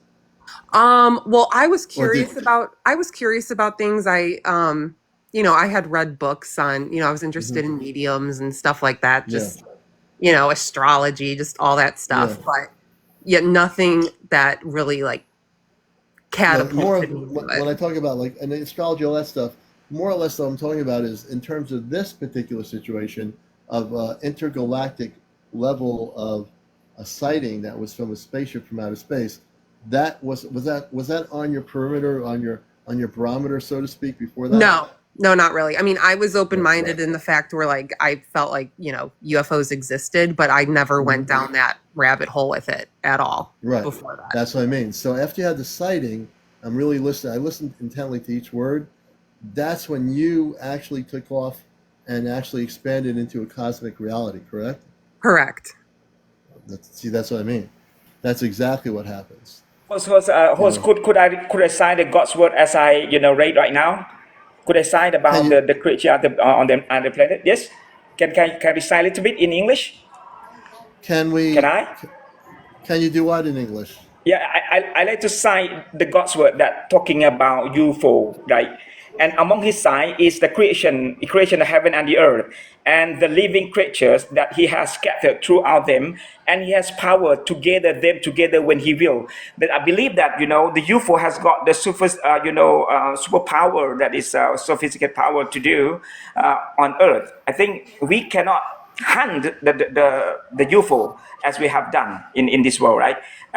Especially the government of the world, that the American government or NASA or something that you have heard, that they cannot hunt, they cannot trash everything that we have seen Hmm. on the social media. And Hmm. brother Muhammad, too, a very good point is that the UFO doesn't have power. The spaceship doesn't have power. It's not a power thing. There's intelligent beings on board these ships that come from other planets. So people, when they think about a UFO, they say, "I want to communicate with the UFO." You don't communicate with a UFO. It's a transportational object that takes you from one place to the other throughout. Some go from one dimension to the other, some go through wormholes, some come in and out of our dimension, these spaceships. But when people see an object like this or a big orb spaceship, people have to realize it's not that spaceship doesn't talk to anybody. It's a spaceship. There are intelligent life on these ships that can communicate, if they so choose, with human people that are seeing these objects. So, it's just that's what one of the things I want to teach people is don't think of a UFO as an intelligent thing. It's a spaceship. It's a traveling device that gets them from point A to point B to point C, D, whatever. But there's so many different levels of that. Some are living ships. What is a living ship? It's the space people that are very advanced. Some of them can create ships out of consciousness collectively. And the ship is actually able to go from whatever planet it wants to go to. And then when they get to the planet, they can have the ship disappear. And while they're on the planet, then again, when they want to leave the planet, those are very advanced levels of consciousness to be able to create a ship through consciousness.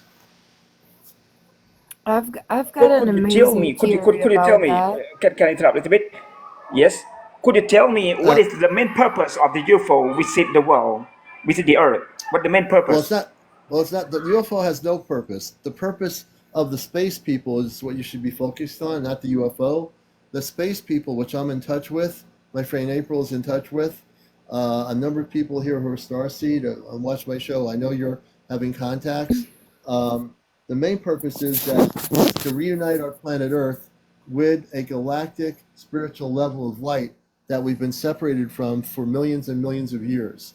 And we're supposed to not be living in a world where we're competing with each other. There's not supposed to be religions on Earth. There's not supposed to be political parties. There's not supposed to be separate countries. There's not supposed to be shopping malls everywhere. There's not Mm-hmm. supposed to be $1 million bills. What I'm trying to say is people on Earth have got the whole thing backwards. And Oh I can yeah. tell you this because I come from another planet and I came here fully conscious of who I was. I'm having the human experience, but I don't buy into it. I can work I with it. have to say You know what I something mean? about it because I have a interesting theory about exactly what you're talking about right now. I believe those aliens are us from the future. We evolved, we changed, something happened, we traveled to other planets and we came back as a warning. This is why we're communicating with ourselves. So in some point of time, we did find a way to manipulate energy and travel. And I do believe it. This is my theory. I don't know if you can agree or not, but this is how I can interpret it. Maybe it's us coming No, back. I've heard That's that. it. I've heard that I've theory thought that before. before too. So Yeah? I'm gonna blow your minds when I say that could be a potential on another timeline of Earth. Hmm. So Yeah. with the Ashtar Command people that I am connected with, we're not coming back to ourselves. We are actually coming from other worlds beyond this particular time frame, and so that theory is definitely plausible. And it could be that it's another Earth where that actually is a potential timeline, without a question. So the Yeah. thing that I deal with is that my biological family, just to share with people that are new to the show, I have two sisters and a brother that are on a spaceship right now. This show, whether you believe it or not, would not matter to me whatsoever. They are on the ship watching this show right now in outer space. We have lots of space people with the command watching this show right now on this broadcast. They have monitoring screens. They can see every question. They can watch everything we're doing, and they love the show. The space people with my parents on the ship and all the other command people are watching this show right now as we speak. Whether one believes it or not, I don't care about that because I know it's happening. But there's a lot of stuff going down that people don't know what's happening here. You're not going to hear it from Dr. Stephen Greer, who I met many years ago when he first started, and I met him in New Hampshire. I have a lot of respect for what he did to get the disclosure thing going. But what we're going to be doing here is it's going to go past anything Dr. Greer has done with generals and former people. What we're going to be doing here in another 2 years, in less than a year and a half, we're going to facilitate something that's going to blow the minds of humanity. And I'm not just saying this to say it. I'm saying it because I already know this is going to happen. And that's why it's so important for people when they come here, and that's why this show is so popular, because we're telling you the truth. We're giving you information. We're giving you real stuff here, and that's the most important thing we can give you, because the But information, the everybody knowledge is can power. feel it. Everybody can feel Yeah. what Oh something yeah. is weird and something is going on. It's not like we are jumping in time backwards No, right now. something is going on. It's Yeah, something is. yeah. You're right. It's Something is instead of really happening here. progressing, it's going backwards. Something Right. So we're not. happening weird. Well, we're not going backwards. We're actually going into a cosmic shift. There's no going back. We can only jump forward. So there's no backwards. Like when you say backwards, we're actually going into another frequency that is way beyond where we are now. We're totally out of the 3D world, even though we do Yeah. have things physically, structures of 3D. We are not 3D. If we were all 3D, we'd be sitting here talking about toothpaste, Coca-Cola, and McDonald's. Mm-hmm. And we're not doing that, are we? Well, I Well, feel like it has to get worse before it gets better. And also I think the consciousness is so expanded right now that a lot of people are just noticing how bad it's always been. We're just paying attention to it. And Right. everything's kind of like building to a momentum. I feel like good Right. and bad. So it's just like extreme on both sides right now. It is kind of that way in the 3D world, but in the cosmic realm where I am at in my consciousness, it's only going to go good, because what's happening here is our it space feels like families are. metaphysical. Totally. Yeah. What's going to happen is when they're right now, people don't realize what's going on here, and I can tell you. our Ashtar command ships are physically, I mean, they're cloaked. They're doing a lot of work to round up all the negative ETs that have been working with our government for over 70 years. This is absolutely true. I'm giving you real information here. And what they're doing is, not only are they gathering all these negative ETs that have been hiding all over the planet, causing all kinds of havoc for 70 plus years on our Earth, when they gather them, they're sending them off planet. They're getting them on ships and sending them off planet where they can't come back to Earth and cause any more havoc. And the government, world government, just the United States, has been involved in nefarious activities to try to prevent people on Earth from actually seeing physical contact happen with the positive space people. Mm-hmm. That's been what our government's doing. When the government says, I don't care if it's the French government, the United States government, I don't care if it's the government in Britain, what they've been doing is lying to the human beings on this earth, the humanity of our planet, about what's going on. They give you little drips and drabs, so the Pentagon We were starts a slaved. UFO. We were Like slave to the system. Yeah, and the Pentagon starts a UFO organization within the Pentagon, which is basically a joke, because they say, oh yeah, we want disclosure. We want to tell you the truth. They don't want to tell you the truth. They want to control the narrative on this planet. All these governments do. They want to control the narrative. So if they can control the narrative, the public is going to say, okay, they gave us some information. Now I'm going to go back to working at McDonald's or KFC, go to a baseball game, see my kid, play football, whatever. They want you to be Brainwashed. basically brainwashed and asleep. Yeah. That's what they want you to do. What we're doing here on Encounters is we're saying we're going to shake things up here on this show. We're gonna bust the matrix. My mission here, as a talk show host on radio for 21 years, and on here and on YouTube, with the show being on there, is to wake people up, to shake your belief systems up, and to say, don't believe anything 3D media tells you, because it's all lies. All lies. You never see ABC News talk about these things. You never see NBC or BBC talk about these things. Why? Because they're all controlled by the same people that want to keep you asleep. They want to keep you asleep. Yeah. It's about controlling us, our state of mind, our behavior, our operationing like daily basis, not digging into anything, just continue as a monotonic device. That's what's going on. Mm-hmm. That's what I feel. And no, it really is. They want to do it, but I got to tell people, because I am so connected to outer space on a lot of levels. And with my friend April, we're very connected with the space people that are here to help. And the thing is, our space people, the Ashtar Command, has had it with our world governments. I can tell you right now, the Ashtar Command has had it with the negative ETs working with our government. For years, this has been happening. Whether you believe it or not, I'm telling you the truth. I'm telling you the truth. And Is it just about America? Because why do they No, it's not control? just, it's all over the world. It's been happening in every nation around the world. This deception. No, but why the government in America is so controllable by those? Because they have taken upon themselves. They were the first ones.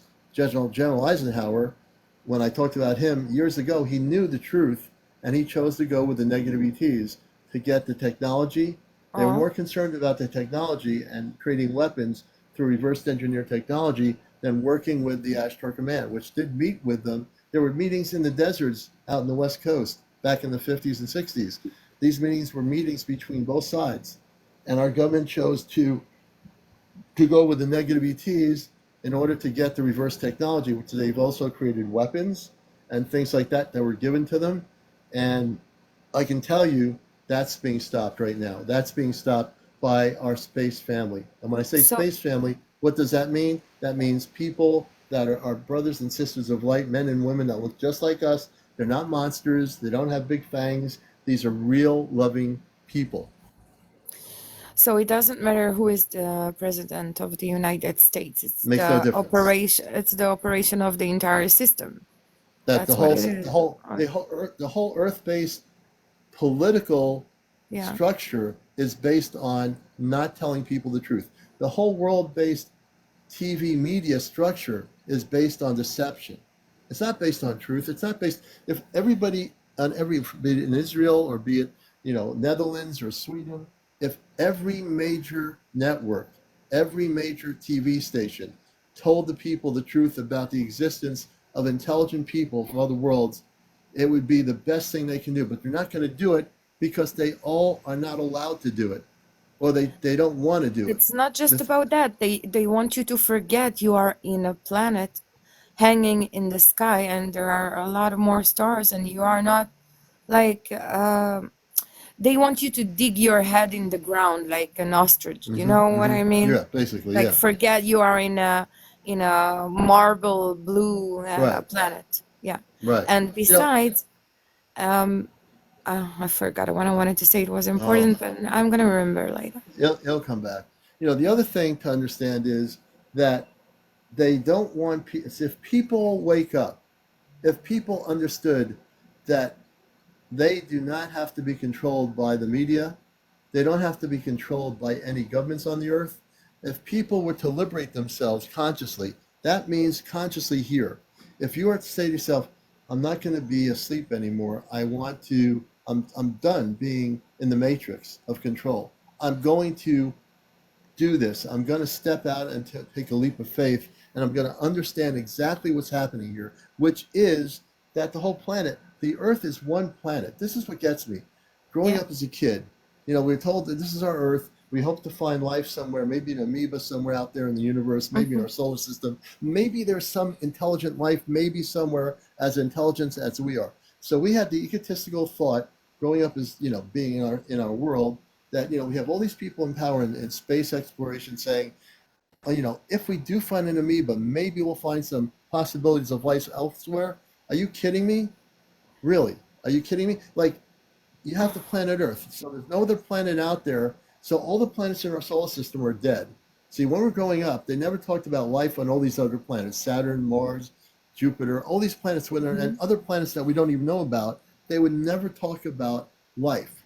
Why? They already knew there was life on those planets, but they wanted to dumb down the Earth population by saying in all schools, no matter what country you're in, France, Germany, Netherlands, wherever you are, China, they wanted to teach You know us. why? I think I know why, because life is supposed to be free. They're not supposed to control the water, the air, the land, where we're gonna live, how much it's gonna Right, cost us. Why do they controlling our time, our mind, everything, and they sell us ice like to the Eskimo because it's ours. It's life supposed to be free. right, And what they're doing is they selling us something that it is already ours right. because the excuse is war. You need to be protected by other nations by war. But it started like in the evil middle days. It didn't started yesterday. And I But wanted go ahead. before that, it wasn't like that.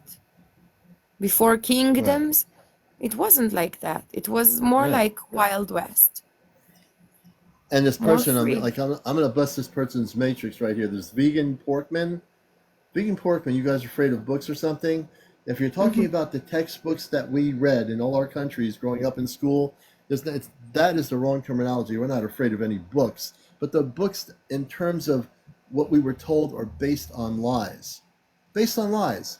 It was to program us to believe that the Earth, it was the only planet with the intelligent life, and that there was nothing out there. That when God created life, he created it only on Earth. And that was written by people on Earth that created those texts that said, God created life on Earth, but not anywhere else in the universe. There's no life anywhere else. It's only on In Earth. Judaism, no, in Judaism, in our Bible, they do talk about that. Right, but I'm saying there have been people in certain aspects of textbooks that have said, there are people I've even talked to over the last number of years that I've argued with, that say, oh, there can't be any life out there. This is it. God created Mhm. life on Earth. God wouldn't Preachers, create life they somewhere else. preach us this. It's not in They the preach book, but us this. yeah. Right. They're preachers pretty much. Yeah. Mhm. So people need to stop listening to that garbage. If there's anybody out there that has that little tiny mind to say, "Oh, we're it. This is it. Nobody's smart enough to come here." That's the other Mhm. argument. So people say, "Oh, no, they wouldn't want to come here. We're not smart enough for them to come here." And I say to the person, what are you talking about? I mean, really, It's the what have most you learned? amazing planet, I guess, in the Yeah, solar system. Yeah. really. I Our just really, planet is combining so many combinations. mhm. It's so interesting. Even the Let me see. atmosphere. And there's somebody else in the mode here. Judge Money. Uh, let's see. Judge Money, can you tell us what you want to talk about before I bring you up here? And we'll entertain at least one more person at a time. I don't want to go too crazy with too many people on at once. But I just want to say, really, truly, this really irks me when people believe that we are it, or that there's nothing out there. When people say that, it means they have a lack of knowledge about the intelligent life within the universe, in the multiverse. The fact that there are life on every planetary system, in every solar system, in every galaxy that exists. Yeah. But most people are pretty much asleep on that matter because they've been taught in their schools to not believe any of that stuff. They're not taught about intergalactic life. They're not talking about the stars and solar systems in terms of life, you know. And Yeah, it boggles the mind sometimes the way how people have been taught on Earth regarding certain things. You know what I mean? even science like NASA revealed we have many suns. We don't have we believed we have only one sun, that there are no any, and we revealed so many bigger than ours, Yeah, like huge suns. And there are yeah, so many galaxies. The universe is huge. So it's not yeah. possible to not have anything. It's not possible. Right. And the vegan porkman says science and scientific methods are important. Science is one method, but science so far has done very little to talk about intergalactic life on other planets.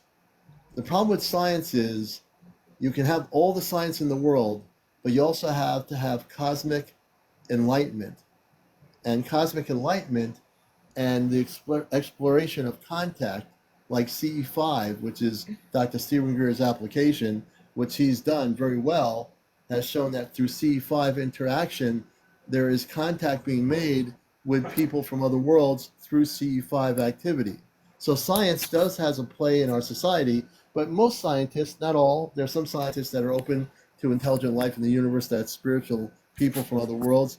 And most scientists are limited in their science, and unless they merge the science with the cosmic spirituality, they're not going to get too far anywhere.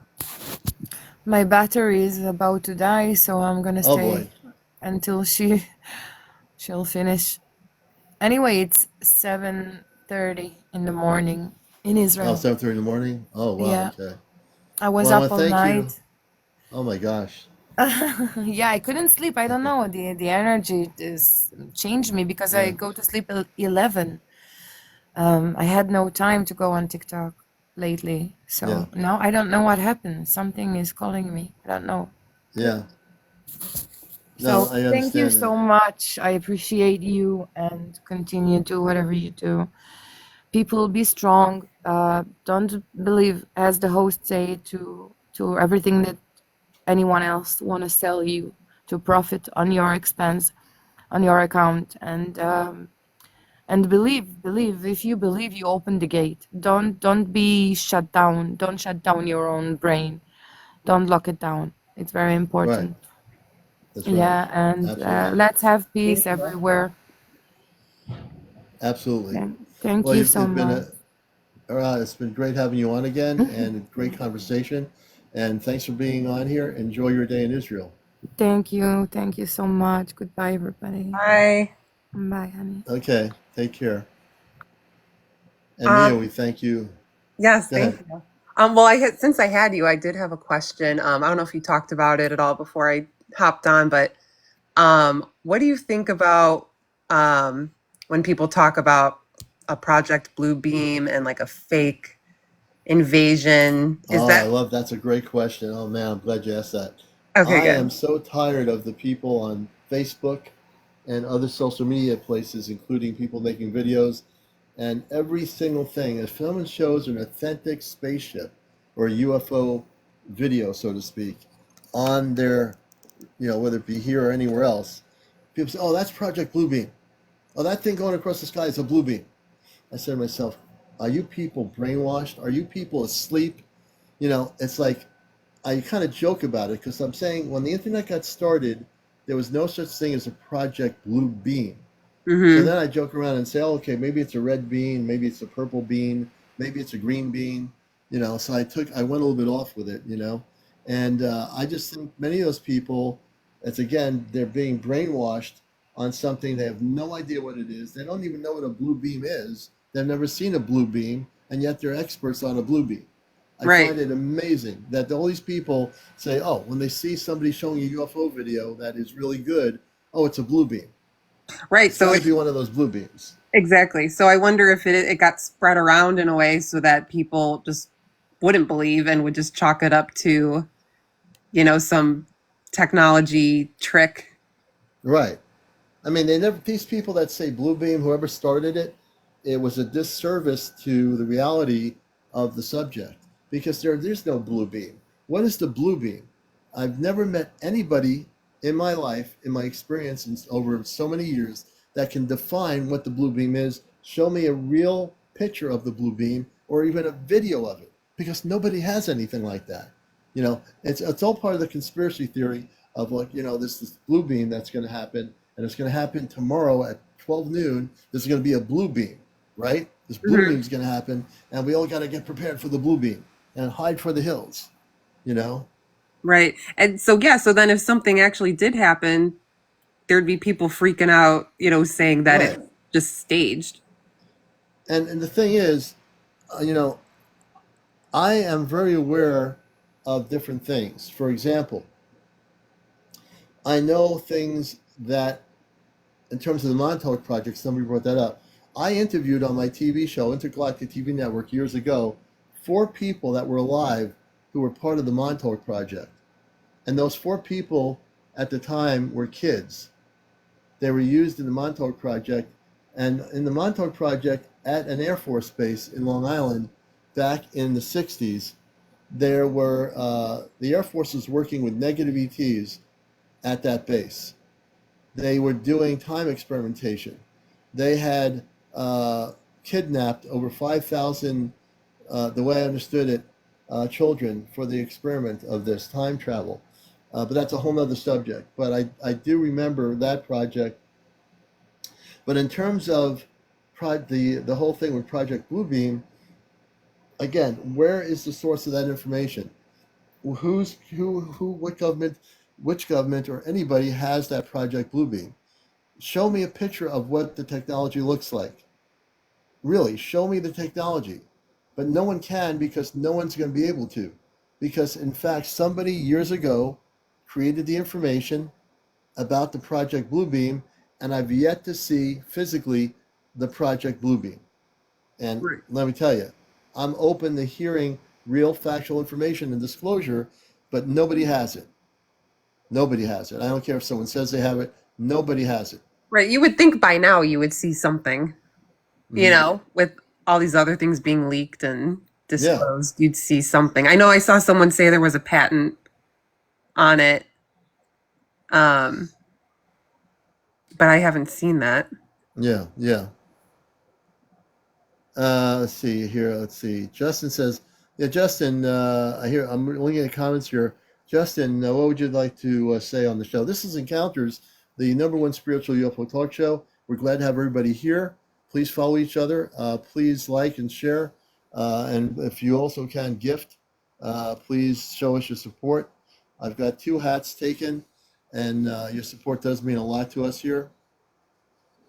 So please show that support tonight. You can go on my Venmo link on my main page or my profile page. There's a link to my Venmo account. You can donate whatever you want on there. $5, $10 would be great. We appreciate it. And all the gifting is really appreciated. You're not going to find a show like this anywhere like this. There's tons of UFO shows out there on YouTube. You're not going to find a place like this where we're actually telling you the truth like this. Different. Awesome. Let's see here. Well, I'll jump off and let someone else hop on here, but thank you so Hey, much Mia, for, yeah. hey, I love to have you on here. Thanks for finding the show and coming on live. I really appreciate it. All right, thank you. And I'm following you too, I believe. Let me make sure. Oh, yay. Yeah, I'm following you also. Yeah. All right, cool. Well, I'll be back on. All right. Sounds All right, great. thank you. All right. And you're watching Encounters, man. I am so amped up tonight. Watch out. When I get amped up on this show, if you're new to the show, watch out. If I get this amped up, there's going to be problems in a good way. Yeah. Thank you so much for the hat. And I'm going to, I'll certainly entertain new guests. If you have a question, you want to come on the show, like my other previous guests are, you can come on here, ask me a question, and we'll be happy to have you on. You have to be over 18. No kids on the show, no smoking, no vaping, no drugs, no drinking, no paranormal discussion. And as long as you follow the rules of the program, we are happy to have you on here. And I'm also host of WESU every Sunday morning. You can watch you can watch it because I broadcast it on TikTok. Thank you, Yaya. The Cosmic Eye Astro Command Radio Show, Sunday mornings at 11:30 a.m. East Coast on NPR Pacifica Radio. You can watch us every Sunday morning live, and we'd love to have you listen to the show. We mix a little bit of music up with that, higher spiritual space music and other things, and we talk about all these things on the radio side. I'm just looking at comments here. Let's see. Are you gonna sing to us? Not tonight. One night on Saturday night. One of the Saturday nights I will definitely do that. I'll be actually doing that. Let's see. Maybe I will towards the end of the show. We'll see. Hey, Justin, we'll definitely bring you on here. I know Justin has a question. Let me see if I can bring Justin on here. And Justin, you'll be a guest on a show right now. Excuse me. And we're going to bring Justin on here. I'm starting to run out of apple cider. All right. And you're watching Encounters, folks, the #1 spiritual UFO talk show. Justin, welcome to the show. Hey, thank you. And tell us whereabouts you are. I'm in Houston. Oh, great. Good to have you with Houston. And what would you like to share with us or ask tonight on the show? Excuse me. I know we were talking about, or the conversation was about Project Bluebeam and UFOs. And you know what? I've been seeking truth since I was a teenager. I was into punk rock, punk rock was real straight edge in the 90s. No drugs, no alcohol. Fun, but in the 90s was different with lots of good music. But I lived 20 miles from an Air Force base. And I want to say 17 or 18 at the time. And Luke's Air Force Base was 22 miles. And my whole life, I wanted to be a pilot, specifically Air Force or Navy. And cool. Really, I was really gung-ho about it. That was what my dream still is to fly. But either way, I'm 6'7", and that dream was shattered by the time I was a very young man. So still enjoyed going to shows and seeing things. In the mid-90s in Arizona, it was pretty rough. You didn't have the neighbors. And when the Phoenix Lights happened, it was life-changing in so many ways. And the aftermath was even more. And I don't know what other states heard or didn't hear, but what was being told to us immediately after was complete garbage. And they made a mockery of it. And so my neighborhood, we had never really had neighbors with block parties or anything, not neighborly. But that day, I was actually in my bedroom with my girlfriend home early, and I guess I didn't know what the news, but I got banging on my door at I don't know, early afternoon. Yeah. Cool. And my dad's like, I know what you're doing, hurry up and get out, So, Yeah. a couple minutes later, I come outside, and what was amazing was everyone was outside. Everyone was standing outside. And we had the shoulder cameras, not the big camcorders. And what people were looking at was these lights in the sky.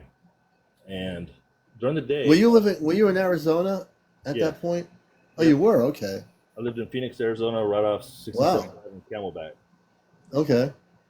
So what we were told is some kind of atmospheric reflection or something like that. But here's the thing: it stayed there for a while, a couple of days, and during the day, all you could really see was these lights. And if you put binoculars on them and looked at them, we didn't have cell phones or 35 millimeter cameras, little wind up ones. We didn't have technology like we had today for filming. And so when you looked at it with binoculars, your eyes are the best. It looked like like a purplish blue, like a aqua like field around, like a reflective aqua like a bubble almost, you know. But it didn't. But it's a light source to your eye from afar. But when you zoom in on it, you see like this reflected tinge around it. That's it. Wow, that's interesting. Yeah, you see 7 of them. You don't see any kind of body housing. You just see 7 of these lights. But here's the thing: at one point, someone it changed. Like it had been there for a few days, and like there was like a prison that my dad worked at, and he saw it better. But at one point, this thing uncloaked or did whatever, and it showed like this. I don't want to say like a stealth bomber shape, but like a triangular shape, and it was massive. Yeah. It was massive, massive. Like the lights Really? separated. They were all. It was all one giant thing connected together. Really? So there was a Camelback Mountain, I believe, is the mountain. But the mountain range is wide, and this thing casted a shadow almost over the whole damn mountain. Wow. We know that was because there was a helicopter that took a picture of this, and we know about this shadow, and so we know the mountain range is so wide. So this thing covered all that. So it's kind of like a giant structure that made no sounds, and there was no birds, no crickets, there was no flights. Right. The news was telling people not to go outside. There was mass panic. Thank you, Mia. People in Arizona have basements, you know, so the people are like doing like suicides and families killing each other because they thought it was the end of the world, and it's a bunch of shit. And in the end, after all this hoopla, they wrote it off like it was some kind of mockery, and had Fife Symington, which is the governor, come out. And they I saw that video of him when he did that, you know, and he then, you know, later on, the governor of that state, he finally was interviewed months later saying that he really did see it and it was real. Why did your governor at the time come out there and do that? You know what? It was deflection. Everyone that saw it, listen, I lived in the 90s in Arizona where all the gangs from California came over. It made some riffraff. In my school, I was a 49ers fan. I lived in Arizona, Cardinals. You couldn't wear red jackets or blue jeans. You get shot or stabbed coming home. I wore tan and khaki. So it wasn't a friendly environment in the 90s. It got really hostile really fast when everyone migrated over there. And it just changed everything. So either way, when you have a neighborhood that's kind of like that, and I saw people I'd never seen before on my street. Kids are grown up, you know, like it was not social. So when everyone's outside talking to each other, and I'm talking like the shoulder cams and everyone really observing this and coming together, it changed that dynamic in the community too. We all experienced something. Interesting. So you just said it changed the dynamic in communities. Do you think the sighting brought all kinds of different people together, some that were not happy and some that were happy, and whatever their problems were internally in their families, when they saw this object, did that change people's consciousness? I believe so. That's a whole other conversation about consciousness. Yeah, I know it is. Universal consciousness. Holy cow. Firm believer of that. But anyways, off topic. If you were older and able to really process, you did have an experience that you shared, and you did develop a real sense of community with certain people. Yeah. It did bring that whole community together. Everyone started actually engaging after that. So it brought us together through some kind of traumatic experience. Right. That's our truth. That's not someone else's truth. That's our. To all of us, this is fact. Someone else, there might be truth that it was this or that, but we experienced something different, and because of that, we all held that together.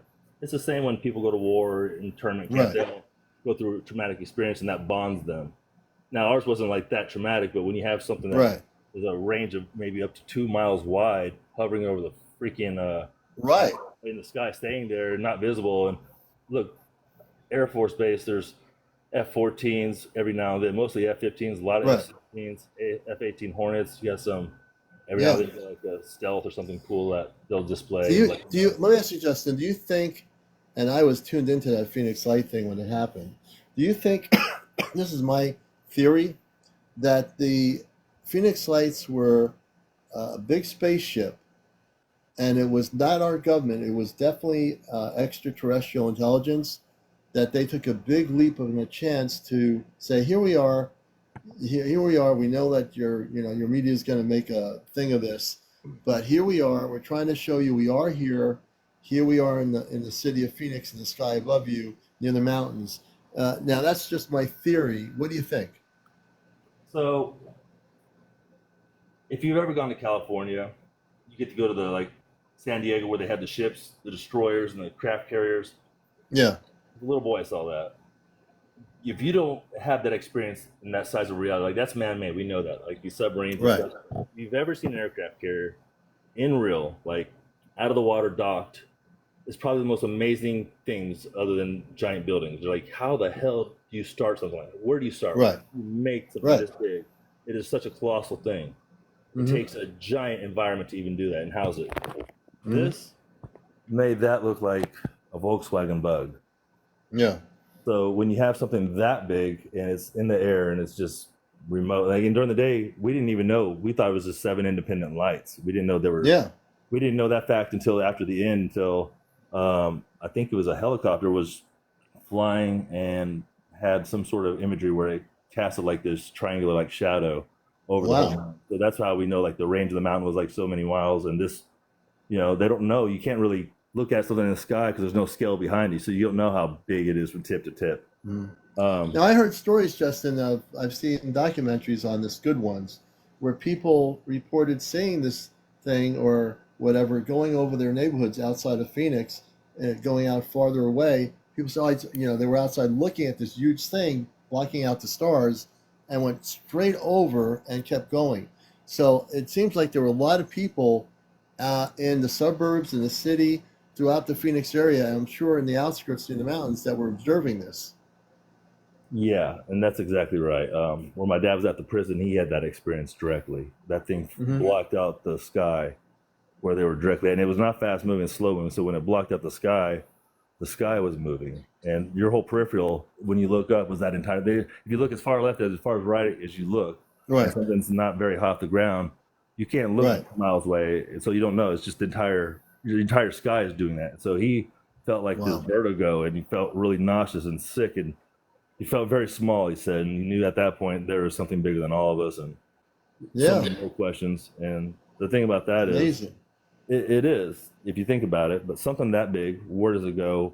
How's it built? How long? Where do you find the resources? I mean, there's so many questions. Where do you house And it? you know what's interesting? Also, during that period, Justin, when you were living there, and also because I know a lot about that particular sighting, there wasn't one military jet that would, you know, let's say, for example, and my theory is that it is extraterrestrial intelligence. That It was so 100% is. big that our military jets were not. If they were called into the sky, they'd have to just sit there and observe this thing, because it's so big. The last thing you're going to have, I'm not saying I would never want this to happen, but you notice that there was no attack on it by any of our military jets, Air Force or ground level missiles. Nobody shot at this thing, and I can tell you the reason why they wouldn't do it, because that would, first of all, it wouldn't be good to do that anyway. Number two, Probably not. it would expose the fact that the government has been lying to us about the intelligence of life beyond Earth. Right there, if they did something like crazy, So like if you know what I mean? I'll say this. I was kind of talking about it before, but I'm familiar with many types of planes, like F-15s, 16s, the F-17s, the Eagles. I love the A-10s; those are my favorite. Yeah. I'm all about the Okay. Thunderbolts or the Warhogs. But either way, very familiar with the way they sound, the way they fly, if they're flying, even around their speeds, because I mean, every now and then they hit those booms, and we love it. That's the thing. Prior to it, leading up to the Phoenix Lights, there was some activity where, like, there was like I don't say a chase, but we thought the lights were independent. There was other UFOs that were smaller that weren't really talked about on a grander scale. I think that actually were mentioned by Kurt Russell of all things, if I'm not mistaken. But that was before they realized this was a giant thing.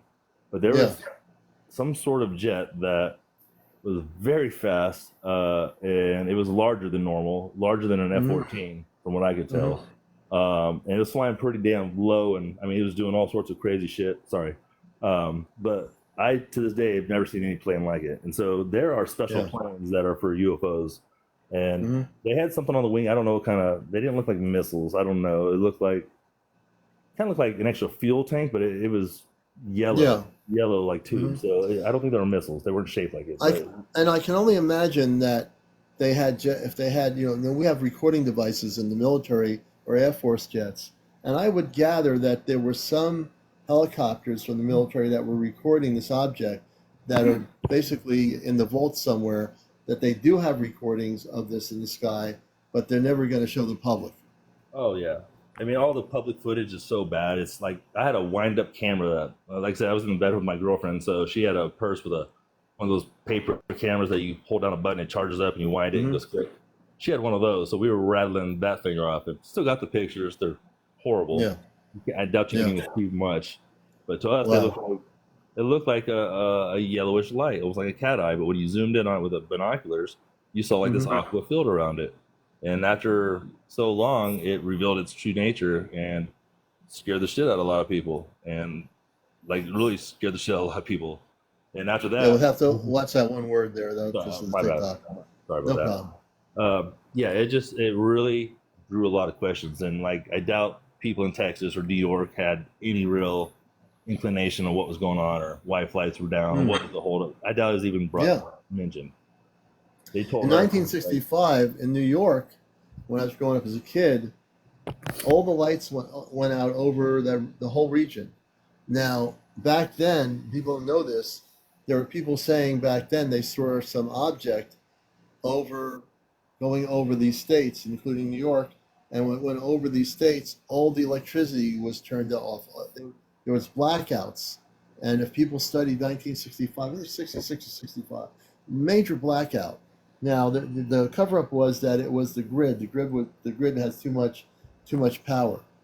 But I think, and from a UFO perspective, if you study the other half of it, ufologists were saying that it was not a power grid, that it was like too powerful, or like we used too much energy, that it was actually a UFO or spaceship that was coming over the region, and it knocked the whole electrical grid was knocked out.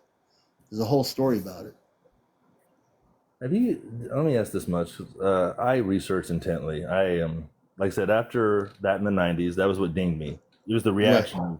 We heard about like how people we actually knew people that had killed their families and committed suicide. You know, they were freaked out. Like people thought it was the end of the freaking world kind of thing, War of the Worlds. Yeah. This is laughable now, but you know, at that time, at that moment, cops still looked like Barney Fife. You know, they weren't militarized. It was a different time, and it changed very fast in just 2-3 years. So when all this stuff happened, people freaked out. And the way the government and the way the news said it was like, you got to stay home, don't go outside, like really, you know, trying to isolate us. And then when they tried to blow it up with a joke, after everyone saw that, it made us distrust them. And that's another thing. Right. You know, we created a whole thing. And all those people in Arizona and the whole region that saw it as it was moving, even outside of city limits, you know, you can't tell, you know, thousands upon thousands of people that are working people that have jobs. They might be school teachers. They might work in a restaurant. They might be, you know, work in a company. These people all witnessed it individually, collectively. You know, that had to have changed everybody that was seeing that. That had to have changed the beginning of their consciousness from, okay, I'm getting up in the morning, having breakfast at my favorite restaurant. Now I'm going to go for a hike somewhere, you know, whatever. That those people that are still alive that didn't do those other things, like commit any suicide or whatever, they're probably much more interested in the subject of life elsewhere than they were before that happened. Let me give you this perspective. So if you were older and you experienced that, I feel like, I don't know this for a fact because I can't prove it, but I stayed in contact with many of the people at that moment. And here's the thing, a funny story is I was with a girl when I was in my bedroom early from high school, you know.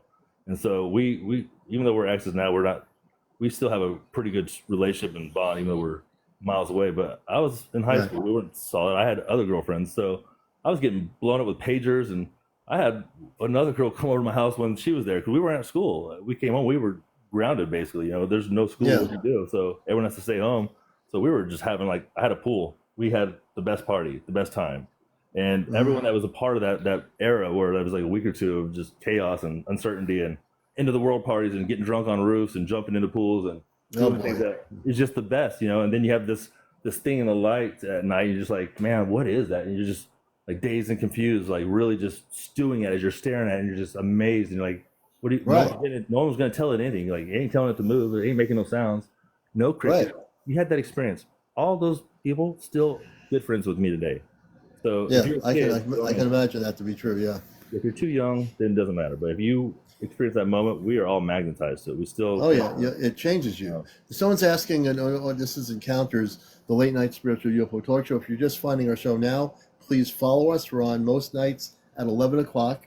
And I'm also host of WESU-FM's NPR Pacifica radio show, Cosmic Eye Radio, every Sunday at 11:30 Eastern. I'm also a contactee from the 60s. I also work with the Ashtar Command, which are the spiritual beings of light. I'm also involved with a group of 5 people, and you're going to know as the months go on, as things happen. Tune in to my show on Saturday nights for Ashtar Command Q&A. Myself and April is in Vermont.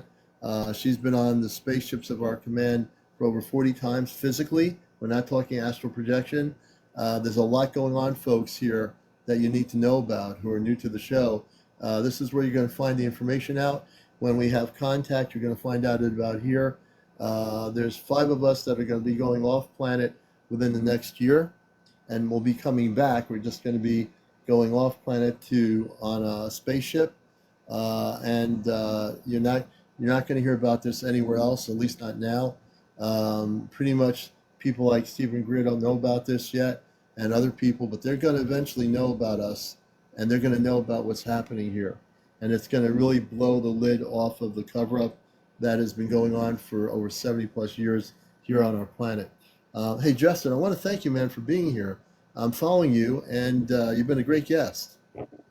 Yeah, real quick, what books do you read on just anything? Like, 'cause I tell you, I read out of print books. The only books I'll read, if you can find them, go on Amazon or eBay, or not eBay, ABE Books, or go on Amazon. Look for reprint copies of books by people from the 50s and 60s that were contactees. This goes for everybody. Those were the first contactees that were taken on ships in the deserts of California, in the deserts of Nevada, Arizona, places like that, by what they call Venusians. And they'd come in their spaceships, and these people, many of them are not alive anymore, but they'd go and be taken on a ship. And if you find any book about these contactees from the 1960s, try to find those books. Those are the books I read. In terms of books on the subject, I really don't read any books. I don't look at really any websites either. So like I said, after that experience with the Phoenix Lights, I became a truther. Because after seeing how they lied, I was like, well, this matters. So I started looking into everything, from Persian Gulf Wars to, oh hell, the Kennedy. I'm not going to say too much, but we'll get into that. But yeah. So, but in terms of the intelligent life, the fact is, if you watch our show more and more, you're going to get to learn about the Ashtar Command, which I'm very involved with. And you're going to learn a lot about the positive ETs that are working with us to prepare for contact. So there is a preparation happening now, and you're going to hear a lot about that here on my show and on my radio show. So I appreciate you being here. Have you ever heard of cymatics? No, I haven't. I've never heard of that. So I'm not religious by any means. I really am not. I don't go to church. I've studied a little bit, went to some Bible studies, but did that for a year and a half. Not religious, but I believe it's a combination of many things, not stories, but witness accounts of many people through a certain time on different spectrums. So it's just a compilation of affidavits, legal statements. But the Bible wasn't the Bible then. There was nothing called Christianity back then. Right. Now we have it, but it's controlled. It's like everything watered down, so you have to be careful what you put your mind to. Well, and again, you'll find in my show is I bust the matrix about all that stuff. I tell people, get out of your Bibles, your Qurans, your this or that. Get involved with cosmic consciousness. And if people get their heads out of all these man-made Bibles and books like this and connect with the inner cosmic self, that is going to be the liberation of consciousness. But if people still depend on these books written by men from different time periods, that's not going to liberate anybody. That's keeping you in a 3D world. So I'm really about the liberation of consciousness. It's really a really important thing, especially now as we're going to get ready for contact with space people.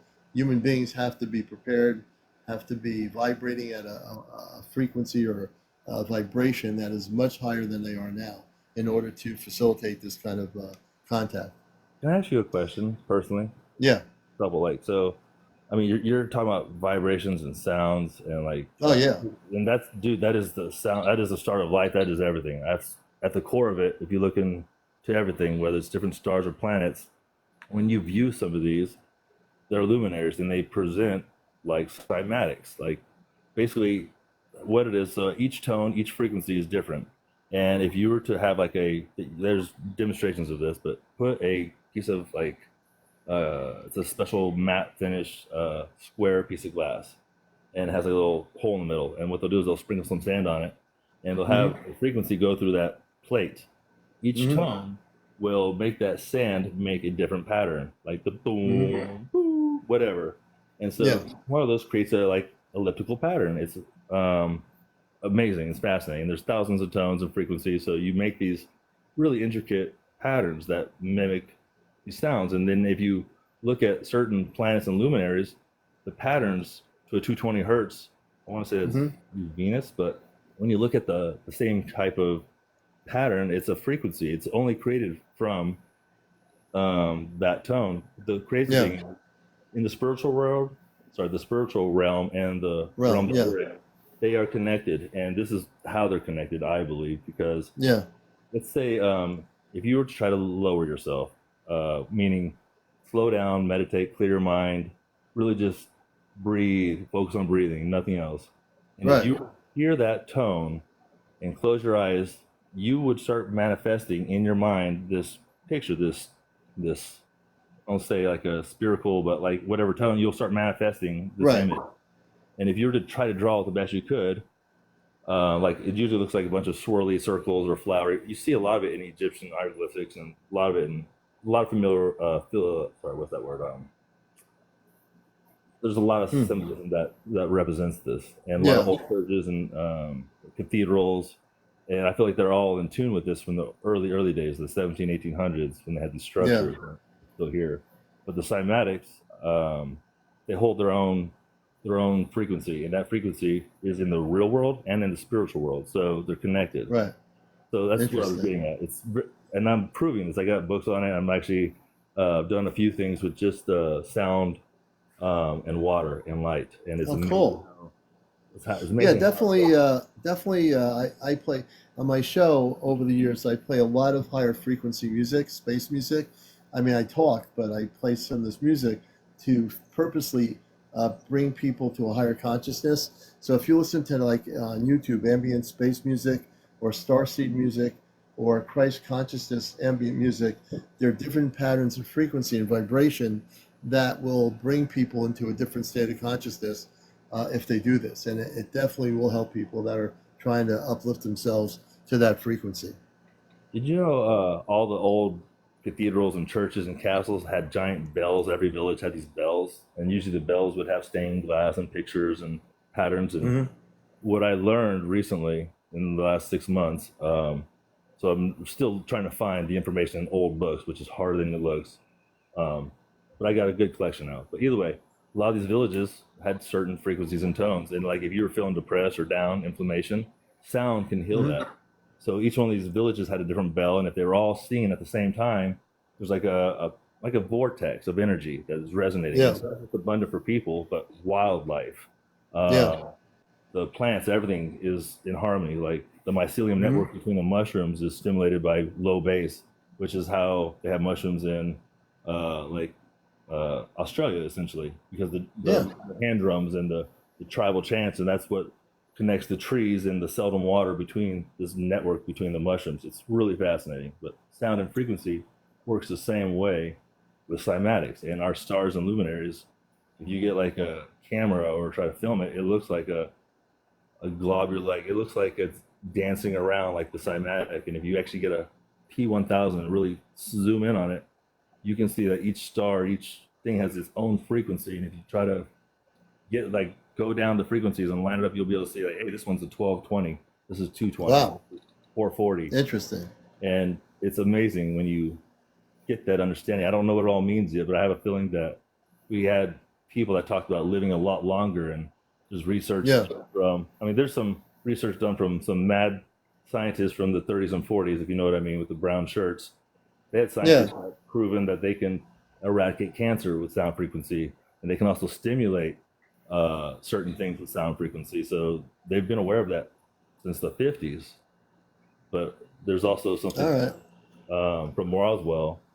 There's something called electrostatic, which also harnesses this power, and there's a patent on it since the 50s. They've been reverse engineering this, and this is what like you can use to harness the Earth's geomagnetic core, or like whatever it residually gives off, which is in the atmosphere as well, with ground. And if you know like positive, negative, our current system with electricity, well, that's half right. The ground is actually ground, but anything in the air is positively charged. So anything that's positively charged seeks equilibrium through a negative. So that's what equalizes. But you can measure that with electrostatics, and if you add certain current, you can actually take an object, any object, and make it levitate. And they had figured this out in the 1850s at the World Fairs. If you look at these cities that existed in like Chicago and Philadelphia, Ohio, Buffalo, San Francisco, and it looked like Rome, it looked like Venice, like architecture, and they were giant cities that were literally abundant in energy, and the sidewalks that moved like you go when you're at the airport, all this crazy stuff. It wasn't just wagon wheels and Oregon Trail. But if you look up the World Fairs and all this abundant energy, they were all in tune with cymatics. And I believe Tesla had figured this out. And Tesla did. Tesla was. All right. Anyways, I can go on forever. I don't want to take your show. I know you can. All right. Hey, Justin, I want to thank you for being on here, man. And thank you for sharing about your being in Phoenix when the Phoenix lights happened, and really detailing how solid this craft was. Thank you, Justin, very much. We appreciate you. Always ask questions. Thank you so much. Yeah, definitely. And I'm actually following you now, and so you're now part of the show here. We thank you for being here for the first time, and I appreciate all your information and your discussion for sure. I was gonna tell you that screenshots from my phone. So literally, like, everyone should do their own research, ask their own questions, and seek their own answers. And once you know the truth, you don't have to believe no more. You know something for fact, and you should apply that to everything in life, because everything is absolutely. So love it. Y'all be blessed. All right, man. All right, take care, brother. Let me just do this here. That was Justin. Round of applause. If you support what we're doing here on Encounters, if you've been a long-time viewer, please show your support. Go to my profile page. There's a link to Venmo. Venmo is a PayPal app called Venmo, and if you can link to my Venmo, you can make a donation, $5, $10, whatever, 15. That would be great if you can do that tonight. Every donation counts for the work we're doing, and we're committed here to the work that we're doing here, to the cosmic truth, and having people share their information. This is, again, Encounters. We're usually on at 11 o'clock most nights. If you don't see me on one night, usually sometimes even me, I have to take a break from what I'm doing here just for the sanctity of going to the beach, getting out into nature, and getting away from the technology here. So, if you do want to share a story, if you're a contactee, if you've had contact with space people, really physical contact, if you've been abducted, if you have contact with the mer people, the fairies, the Bigfoot, if you have knowledge about the inner Earth civilizations, the Agartha network, we get into all these things on Encounters, because this is a show that's different than any other UFO show on any social platform, and I kid you not. Plus, the other thing is, and I mean this again, as we proceed in the next year into 2025, when it comes to contact information, when it talks about disclosure, when it talks about contact with our space people or space family, where are you going to get that information? You're going to get it right here on this show. Because we're going to give it to you right here. Guaranteed. So we'll take maybe one or two more guests, maybe one more guest. If you've had an encounter experience, you have to be over 18, no kids on the show, no smoking, no vaping, no drugs, no drunks, none of that stuff, no paranormal discussion. We're pretty well disciplined on the show here. Thank you there, G-Leg, just listening tonight, okay. And how many people out here have actually been on board a spaceship physically, not in a dream state? How many of my viewers here I love asking this question, have been actually recently or in the past month or 2 months or whatever, have been taken aboard a spaceship by human beings that are from another planet. I want to see what happens here. I want to see who's bold enough to actually, talk about that with me here. Hey, Joey, good to see you. Always. And this is my quiz, or this is my question as to there's 332 people watching the show around the world. How many of you actually in that group have actually been taken on a ship? Anyone? Carol, thank you for the roses. Okay, so Miss Gypsy says Miss Gypsy, you had an experience with the Pleiadians? Yeah, I can do a poll here too, actually. Wait a minute. Let's see. Quick poll, okay.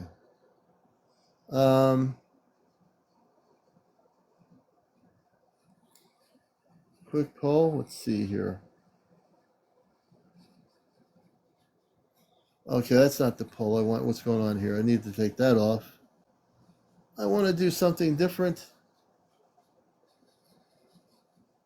I want to end that. Okay. I'm just going to ask the question.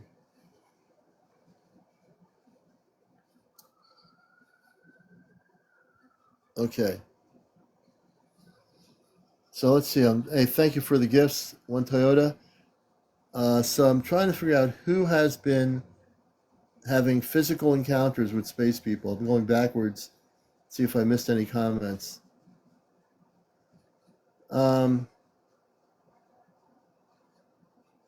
Miss Gypsy. I want to take this. Miss Gypsy.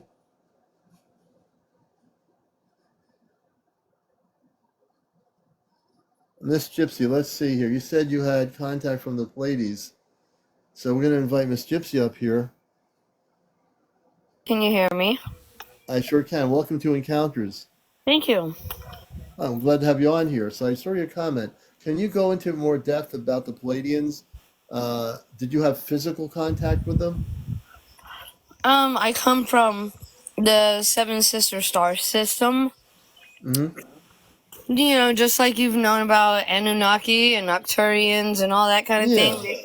We're all from the certain star systems, and we come down here and we have our own roles. And I've done it many, many times just to help humans transition through major transitions like we're going through right now. Because everybody's on their spiritual journey, and some people will go into the third dimension, fourth dimension, fifth dimension easier than others, and that's okay. But this is a pretty major transition that's going on Earth right now. It's real major. Let me ask you a question. As an adult, how old are you right now? I'm 54. 54. You don't even sound it.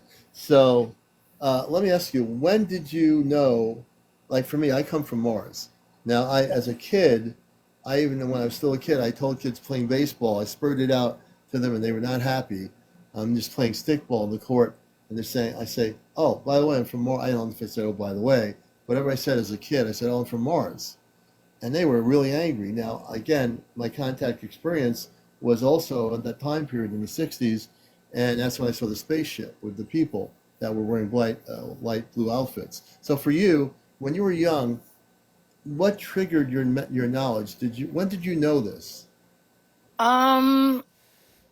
So my mother did introduce me to God, and I chose at like 5 years old to have confidence in what she was teaching me. So my first very experience with like planet Earth, Mother Nature, spiritual, anything like that, I always played in the creek. You know, I was always running off. And one day I went too far and got caught up in this tall field of grass, and then bees started to swarm me. And I'm only like 5 years old. And that was the first time I looked up and said, God, will you please give me a pathway to home? And when I turned around, the grass was laid down all the way towards my home. And so just having that first spiritual experience of being assisted like that, of protected like that, and guided like that, it started my whole spiritual experience to look further and further, because our memories are erased when we come down here, so we can have some sort of human experience. Yeah, yeah. And then you start to uncover things quickly, because I could see telepathically into people's heads. There was so much deception between people and how they wanted to hurt one another, and it really, really upset me. And that, I think that sprung me on the journey to understanding that I am a light worker. I'm starseed, but it was quite the journey going through all of it. Right, right. You went through a lot of things growing up, like I would think any light worker. For me, when I use the term starseed, I define it as we come from the we come from the stars. Excuse me, and our Earth-based parents, whether we choose them or not, we volunteer to be here, as you did, because you've obviously volunteered to be here. And so as we come into that realm, because I am also a starseed, I chose, whether I choose my parents, I probably did. I knew I was coming here for a mission. You knew when you came into your human form that you also have a space body. So, for example, we have a spaceship, the Ashtar Command, which I work with my friend April. As you get to know me a little bit more, and April, if you get to watch April watch her lives too, that there are our bodies, our space bodies are in stasis, people, meaning that you have the human body experience, you're in this physical body, but then when you leave this body and you decide to go back to your space person body, your body's alive and well in stasis. It's very well protected. Every space being who's in human form has a body in stasis. Do you know what stasis is? I'm not very good with terminology and vocabulary. I'm like such a simple spirit. So if you want to explain further. Oh yeah. So stasis is, there's a big spaceship of the Ashtar Command. So everybody who's here, whether they believe it or not, when you leave your human body, if you so choose to go back to your space body, which is fully conscious, you'll be looking way younger. So in your space body in stasis, you as a man or a woman could be thousands of years old, and you'll still look to be 20 or 30 years old. So there's the bodies that are in stasis on a separate spaceship, these bodies are well protected until that human experience is ended, and you say, okay, I'm done being the human experience. I'm now going back into my space body, which is human, and the space body is about 7 or 8 feet tall, the men and women. So when you go back into your physical space body, you can just keep going and travel the universe or wherever you want to go. And then if you say, okay, I want to help another planet, then you would leave your space body and have an experience on Earth or whatever the planet is. So that's what stasis is. It's the living body, your space body, which you have, you yourself, Gypsy, have a space body that is probably a taller woman than you are, and that is in a stasis right now, well protected. I really love how you explain things. I'm not a very good storyteller or explainer, and so I do the best I can. And usually that's kind of why the reason why I stay introverted is because I wasn't given that ability for some reason. Maybe the Pleiadians didn't want me to blab too much too quick. Yeah, you're doing pretty good right now, so I wouldn't worry about that. Okay, thanks. You're doing good. Now But we have another guy here. Go ahead. I was just gonna say, so something I found out about myself is like early on is that I have natural healing abilities that can come through my hands, and I've been doing medical massage. I've been doing it almost 18 years, probably, and so many years before that. But out here on Earth, right now I've been doing it for 18 years. Wow. And I've at least worked on 18,000 people around the planet. And guess what? Nobody ever said when I was about to lay hands on them, like, ooh, you're white, you're this, I can't have you touch me. Everybody was ready to receive healing. So to me, that almost squashes why there should ever be any difference between our skin tone. Right. It matters not. When we have contact, everybody who's watching this show, and I welcome all of you out there. There's 375 viewers, and I'm sure many of you are new to the show. So make sure you follow us. We're on at 11 o'clock most nights. Maybe once or twice in the month I might not be on. Just take a little break to get regenerated, because it takes a lot to do what I do here. And on my radio show for 21 years. So, but everyone, welcome to the show, all the new people. Gypsy's our guest. She is a Pleiadian starseed, and Pleiadian starseeds do exist, just like I'm a starseed, and I come from Mars. So it's great to see people come out of the closet like that, and It's there's a lot more so people. great we're able to talk like this now. Like, sometimes as we're growing up, we feel like we're gonna burst if we don't let it out. Right. And so it's nice that this planet finally got to this point. Yeah. 30 years ago, you would never have this discussion. Never. 30 years ago, never would this discussion be happening. 30 Yeah. years later, you have a person like me who has a background in broadcasting. I studied news media in Vermont when I went to college. I always had an interest. We had the Intergalactic TV network, which I did for about a year or two in Connecticut here, which I created, and we interviewed a lot of people. But we're in a period now, 30 years later, everybody, where people need to be prepared for what's happening. All the stories we hear since last year, all the interviews I've done, people who have contactee experiences of the positive kind. I've helped people that have been abducted by negative ETs tell their stories. We've had so many different incredible experiences here that people have had that are all recorded. All my shows, if you miss any of the shows, you go to my YouTube channel, Ashtar Command Spaceship News. You can watch all the shows that I've recorded since last year on YouTube, just because there's a lot of great interviews. So, hey, Gypsy, I want to thank you for being here. It's almost like 2 o'clock in the morning. And we're going to Yes. slow it down here, So I gotta get to bed too. So I want to thank you for coming out of the closet about your Pleiadian being Pleiadian, and I thank you for sharing what you do. And I'm following you now, so it's great to have you as a part of the show. Thank you, John, and thank you for having me. Very much so. I'm going to bring up a guy named George Pericos. So let me bring you down here. Sending love and light to all. Absolutely. George, if you'll come up. George, he says he's from Antarctica Military. What does that mean? Greetings from Antarctica Military. What does that mean? Let's see here. We need to stick together or die alone in the name of Jesus. So, William, Jesus, believe it or not, we know Jesus. He's on a spaceship right now, William. Actually, he's on one of the Ashtar Command ships.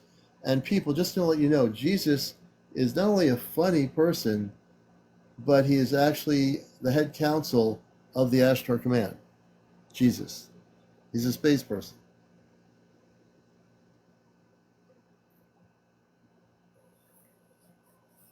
Thank you. I appreciate that, Leg.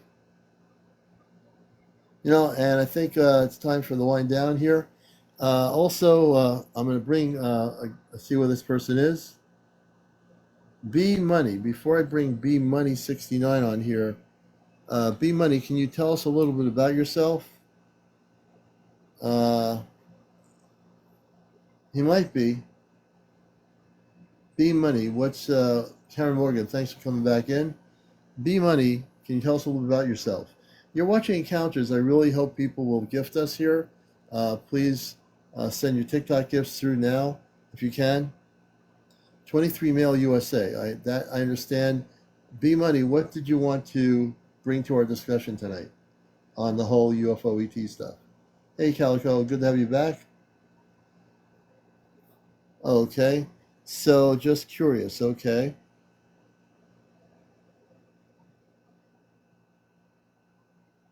Do I have any stories? So, hey, Failed Cap, good to have you with us.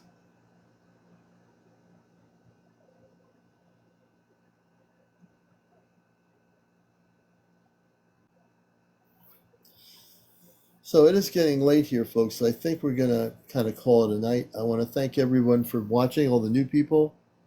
Let's hear your story. We'll be on tomorrow night. Oh, yeah, I can tell you stories. I'm going to save my story for tomorrow night. I've been on since about 11 p.m. Eastern. It's now 1:36 a.m. So I want to thank everyone, all the new people here. I started live earlier about potential UFOs in Zimbabwe. So tune in to us, watch us tomorrow night on Encounters. We'll talk about some stories, we'll share, and we'll have more interviews with people on the program. Thanks to all.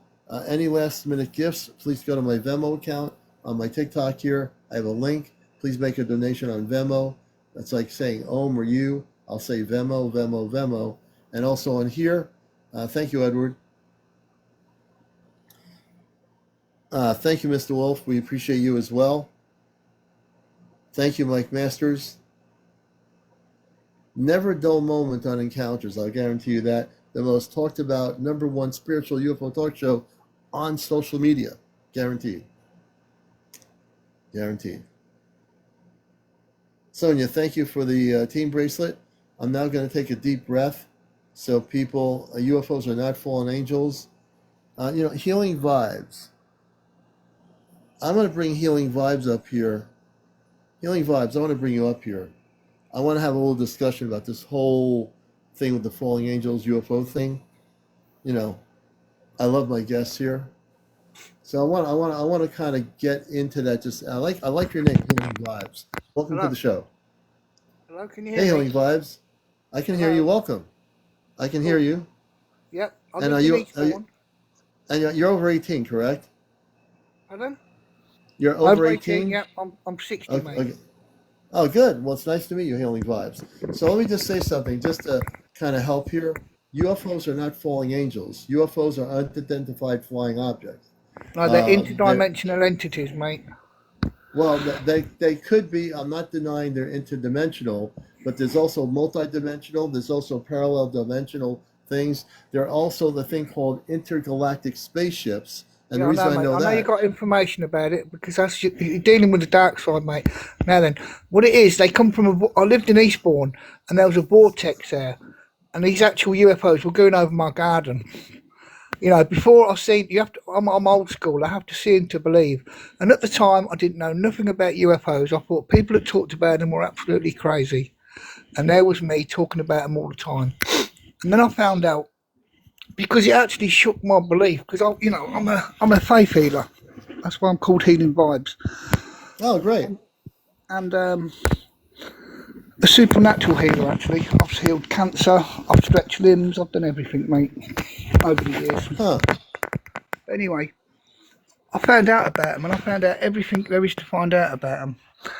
And they're actually full. In the Bible, it says that the angels are thrown out of heaven and thrown to earth, and they actually live on this planet. They don't come from another planet. They actually live here, and they're Well, that's good protecting for the you. planet. They're actually protecting the planet, mate. I This is come why from they've another got planet, nuclear. but I come from another planet, and my story is very true. I believe your story too. I honor your story, but you have to understand something. Not everybody has the same experiences. Like, for example, you might like Chinese food. I might like challah food from the Middle East, and so does that make us, totally different? It just means we like different things. So when you talk about things, it's great that you're able to, do spiritual healings and stuff. That's a beautiful thing, and I think that's great. But you also have to understand that we don't live in a confined world where everything is one way. There's not one way. There's many different rainbows, and the rainbows have many different colors. And if you only choose one little color in the rainbow, you're neglecting every other color in the rainbow. So you have to look at all the colors. You have to, if you're a loving person that really Do you know what the believes difference in between loving, colour is, mate? Do you know what the difference between colour is? It's speed. Did you I'm know not that? talking about speed. I'm talking about something completely different than speed. I'm talking about acknowledging that no matter what planet someone comes from, whatever dimension they come from, whatever galaxy they come from, it's like my thing earlier when there were people I've met over the years that think the Earth is the center of everything. The Earth is it. There's no life anywhere else. Those people are ignorant and they live in a confined circle in a box that they need to get out of, because we don't live in a box. We live in a universe and a multi-universe that has many, many, many civilizations beyond the way we believe and the way beyond the way we think. And not all of them are negative, and not all of them are fallen or not fallen. That's all based on religious 3D belief systems, and I bust that matrix every day. I tell people Yeah. to get Have out you of never heard of religions. people getting abducted and they're saying the Lord's Prayer and it makes them go away? Have you never heard of them stories? I've interviewed people that have been abducted, and I've actually helped people that have been abducted, and I've actually done that on my show. Yeah. And have you heard stories where when they're getting abducted they start saying the Lord's Prayer and it stops it all? They disappear. Have you ever heard them stories? I've had people with the Ashtar Command, which are Christed beings of light. When I say Christed, many of the space people that I work with come from planets that are Christed planets, meaning they live in a higher state of consciousness in Christ consciousness, which is the consciousness of positivity and beauty and light and love, and that's what they live in. The people that, Jesus Christ, for example, whether you believe this or not, this is true. He is on a spaceship right now. He is. Come on, mate. He's on Come a on, mate. spaceship. Come on, No, mate. I'm not Get saying it come right. on, mate. I'm telling you the truth. He is on a No, spaceship, you're and I'm going you're to not say. telling me the truth. You're telling me what you believe is true. Let's get No, it I'm not right. telling you what. It's not a belief system, sir. I'm telling you the truth. Jesus Christ is on a spaceship right now. I don't care whether you believe it or not. He's on a spaceship. I'm telling you this as basic fact. How do I know this? I have a friend that has met him recently a few Yeah, times I've got on friends that have met Jesus as well, mate, and he weren't on no a spaceship. spaceship. He's on a spaceship. He is on a spaceship. I'll say it 10,000 times until you hear it. He is on a spaceship right now as we Yeah, speak. this is the fallen angels, mate. They're trying No, to no, delude you, mate. no. Forget it. You're not going to understand. You're so into your thing there. It's not happening. Not happening.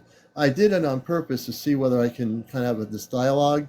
I do respect your opinion, but we're not going there, man, because you don't understand. I have a friend who has actually been on the spaceship with Jesus, and he happens to be a funny, very humorous, loving space person. And, no, I'm just, I'm not going for it. The first time I've done something like this, because I wanted to hear, I'm glad he's healing people. I'm glad he's doing beautiful things, but he's still stuck in this whole thing that he doesn't understand that Jesus, he's all into this religious stuff, and I'm not into the religious thing. The religious thing is what's holding people back, this whole thing. When he says UFOs are fallen angels, that shows me a lack of knowledge about what a UFO is. It's not a fallen angel. It's not a physical angel. It's an unidentified flying object. Okay?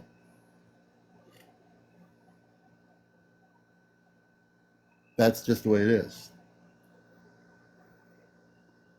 Let's see here. Omark 2223. So before I bring an Omark 223, hey, Glenn, good to see you. Omark 2223, I need to know what you want to talk about before I even bring you on here.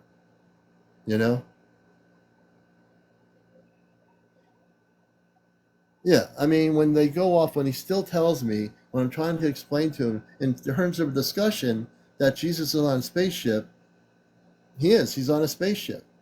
I know this to be true. I'm not going to argue with anybody about it. I know he's on a spaceship right now. I know he's on a spaceship. Don't argue with me about Jesus not being on a spaceship and go with this religious garbage, because it's not going to float. As you get to know me on this show, I will bust your matrix. you know? And UFOs are not fallen angels. You know, if someone was into the subject like he was, he says, mate, I was into the subject, he would know that UFOs are not fallen anything. Okay? Now, his truth is his truth. But I'm not going to be kowtowed to being subservient to anybody. I never have been, never will be. That's why I'm here. I'm going to bust people's belief systems, and whether people like the way I do it, you think I care? You've got to know me by now, folks. If you're watching, I love everybody, but I'm not going to go being a zombie. I'm just not going to do it. It's not happening. Not tonight, not tomorrow night, not any night. So understand that. You know what I mean?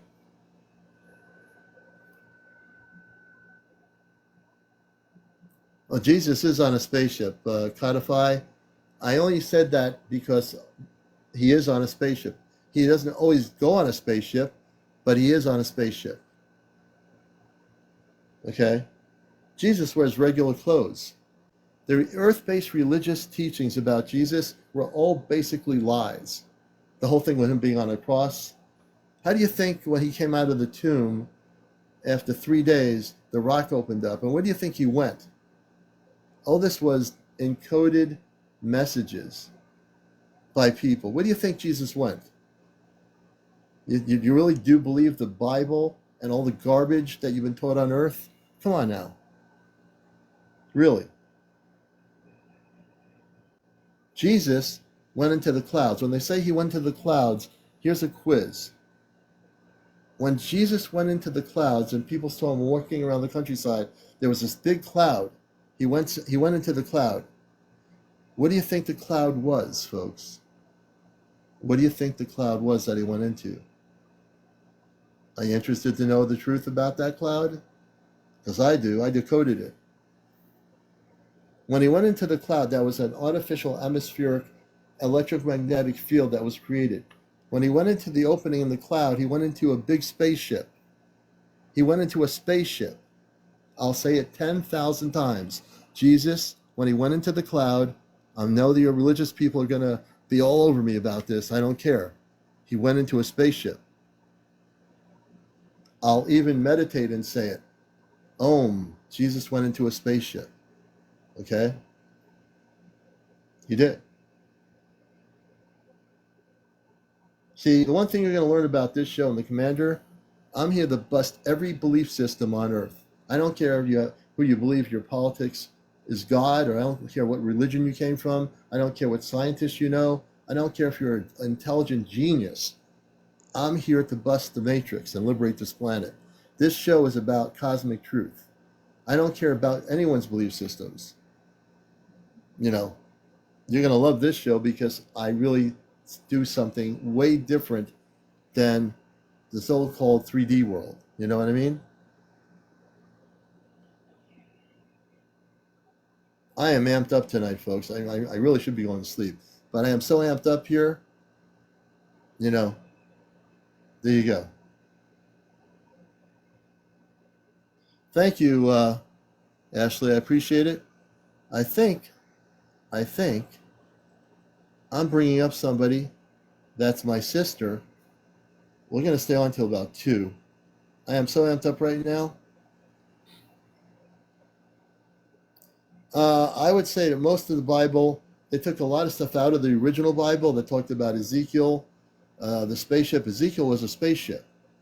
But see, if you want to get cosmic truth, folks, learn how to go within, meditate, learn about Christ consciousness, learn how to connect it away from TV, websites, fear-based stuff. Connect with yourself. If you connect with yourself, you'll be able to tune in to the very understanding of cosmic light and cosmic love and all those things that are really, truly important. You know what I mean? Yeah, Jesus can be a different thing to different people. Exactly that. Just like this guy that was on now, Jesus to him was different than the Jesus that I understand. You see? And I was brought up in the Jewish religion, and I dropped out of Hebrew school. Hello there, sister. Hello, everybody. We've had a really crazy show tonight. Yeah, I was watching for a bit. But the last man, he said, mate, he said UFOs were fallen angels. Yeah, I had to. I'm sorry. I was like, yeah, no, Jesus is actually parked over my property right now in a mothership. So yeah, it's real, but yeah, no, a UFO is not a fallen angel. It is an actually it's a living entity, but it is a spaceship nonetheless. Yeah. And lexicon, I can verify anything. You should know better. I'm just, I'm so amped up tonight. Watch out. Even my friends, watch out. You don't want to start. You really don't. But there we go. So April, what's happening in your world? Oh, not much. I just got out of work, and I just got out of the shower, so I figured I'd pop in and support my brother, see how he was doing, check out the show. Yeah, definitely. It's a good thing. I've been telling them how tonight's show is watched by our space family. Some people ask me that. I said, they watch on a monitor. They're actually listening as we are speaking. You can hear very quiet talking, and I hear it. Yeah, it's been going on since I popped onto your show. They tuned in almost immediately after I popped in. Wow. Yeah. It's been I've been so amped up. The energy is really amazing. Oh yeah, that's right. She's she's on that phone, so she has to go on mute. So I've been so amped up here. It's like I'm ready to take the whole world on. I don't care who you are. But I will say, if you're going to say lexicon that nothing can be verified, then you have not been tuning in all this time. Commander, let me pop out for a minute and make sure everything is shut off so it'll stop echoing. Okay.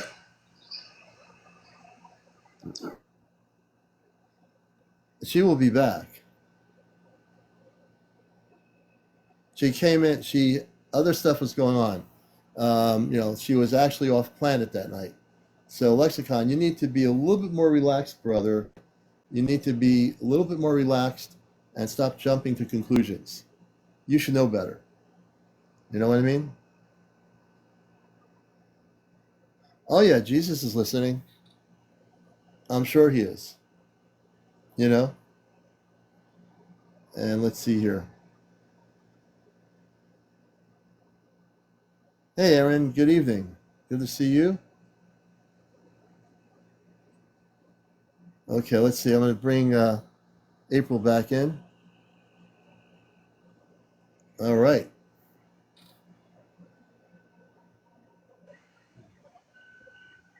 Okay. I'm not hearing the echoing, but is that better? I hear echoing. We'll just have to do like while I'm talking, do the mute thing and then off mute. Okay. So she'll go off mute. So April, let people know about Jesus, because I know about this. And many of our people that have been tuned into the stories and know both of us, many of them know about Jesus on a spaceship. Can you talk about that a little bit for some people that are not tuned into the whole story? About him being on the spaceship? Yeah. Okay, so a couple of days ago, there was a meeting that was being held, and they actually came up and got me during your show, wasn't it, Commander? Yes. Yeah, so it was during the Commander show. They actually came and got me, and so they're still actually parked out there, but the oops, sorry, I don't know what that was. But so yeah, they wanted to bring me up for a meeting. There's been several meetings over the last few days about these darker entities that have now arrived, and the stuff that's been happening underneath the ocean's waters. And there's also been meetings about there's just been meetings about everything new that has been going on, keeping everybody updated about what's happening. and about new threats. And then they also informed me at that point that the commander, Kit Kat, Chesno, Johnny, and myself were going to be receiving more protection. So there's going to be, or there has already been more Ashtar Command guards placed at our homes, just for the added protection. Yeah. And so, yeah, so Jesus is definitely with us. He's on the council. Yes. And the Jesus we talk about is not one that is like written in a Bible and an Old Text written by people that were human that didn't know who he was. They just said that's right. I can hear them speaking. Yeah, they just said that's right. And as I was going off, they said it's not you. I think it's them that are causing the echo. Oh. Why don't they just come into your room and talk on your phone? Whenever we do this, folks, our space family is watching us, and they're listening to us right now. Oh my gosh. This echo, I'm so sorry. And of course, I can't mute my phone either. I don't know why it's not muting. I know. You can't mute your phone? No, I couldn't even. I don't know. I can mute it. I think. Let me do this here. Oh, there. I'll control the muting. I'm able to control the muting here. So yeah. Whenever our space family is communicating through a phone, it echoes, or I'm echoing, or something, and it's So I'll take her off echo and let her to speak, and then I will. Yeah, I'm just gonna switch it over. I'm gonna take her off echo, and they're listening to everything we're saying on the show. They can also see everything, every comment that's on here. Like I said earlier in my show, they watch the show from the spaceship, and they're able to see everybody in here. Everybody can be seen. Let me do this here. Let me see if I can. There we go. Okay, you're good. Okay, so they monitor all communication. So they watch the show. They actually enjoy the show. They have a big monitor room that has several, probably like 12 to 13 screens in it, and there are several space beings as we speak, and they're watching it. And you can often hear them talking and laughing about the show. They also comment sometimes when we're talking, over us talking. They'll comment, and they just got through telling me as I was popping down. They said it wasn't me, so it's them that's causing the echoing, because I don't have anything. There's no Bluetooth or anything on. It's them because they're monitoring. Let me, and they can see everything you guys are saying. Yeah, so they can see, I'll bring April back. They can see everything we're doing. KJT are saying, when are they coming? So I'm going to switch it back over to April. Let me just do this here. Oh, it's all yours, April. Wait a minute. Come on now. Come on, Astor. Come in. Help me with this, Mike. It's going to be, I'm going to bring you on in a second here. Let me just do this. I just had there you go. So, but yes, but I completely forgot what the question was. I was trying to unmute myself. What were we saying? The question was, when is contact going to happen? Oh, okay. So contact is going to happen about 1.5 years. We don't have a date. They will not give us a date. Space people do not see time and space the same way we do. Also, they don't want to give the government or anybody heads up when contact is going to happen. We'll know shortly before it'll happen. The groups of 5 won't know the exact date, but we'll know around about the time it'll happen after we go up and get our training.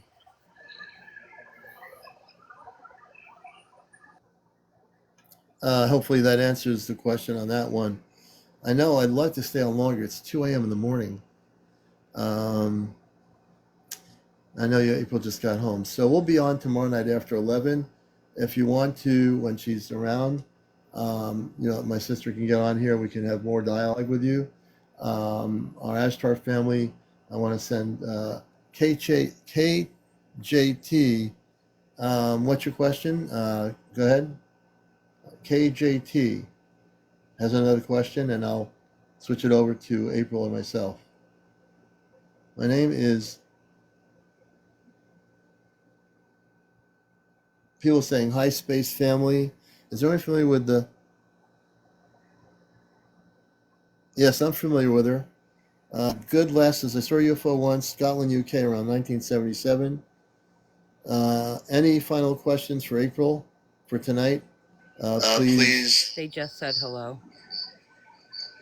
Oh, they just said, the people on the ship just said hello to everybody.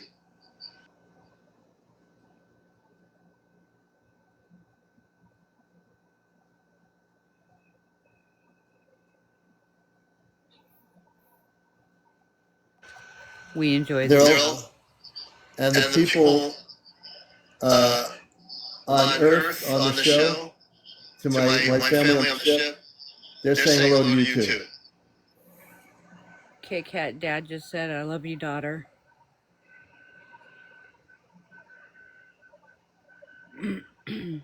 Our parents, let me just do this for a minute. Our parents, I've talked about this a little bit tonight. My parents, my two sisters, my brother, my father, and my mother are on the spaceship with April's parents. Our parents are on the spaceship, and they're watching us right now. Let me just do this here. Oh, there we go. Yes, I'll turn it over to April. So our families are on the spaceship together. They usually travel together. Our families are best friends. They're like super close. The commander and I were raised together. Kit Kat was raised. Me and Kit Kat were raised together as well.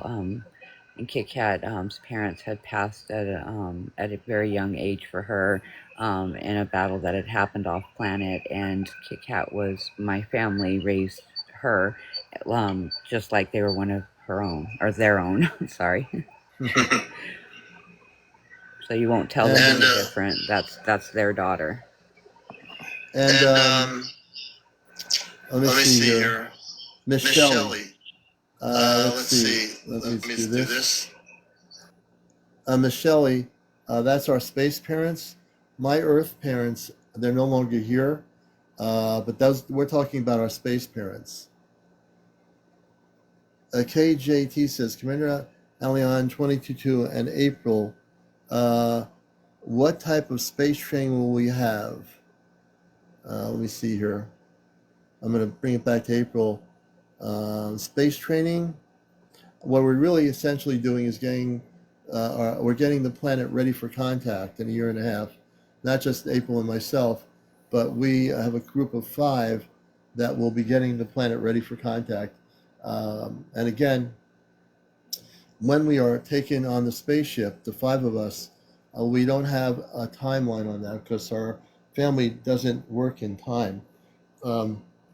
Excuse me. But we will know when they're ready to take us. They know where we live, and they will come, and we will just go and be taken on the ship. And it's also to keep our governments of the world off balance from knowing anything about this in terms of when it's going to happen.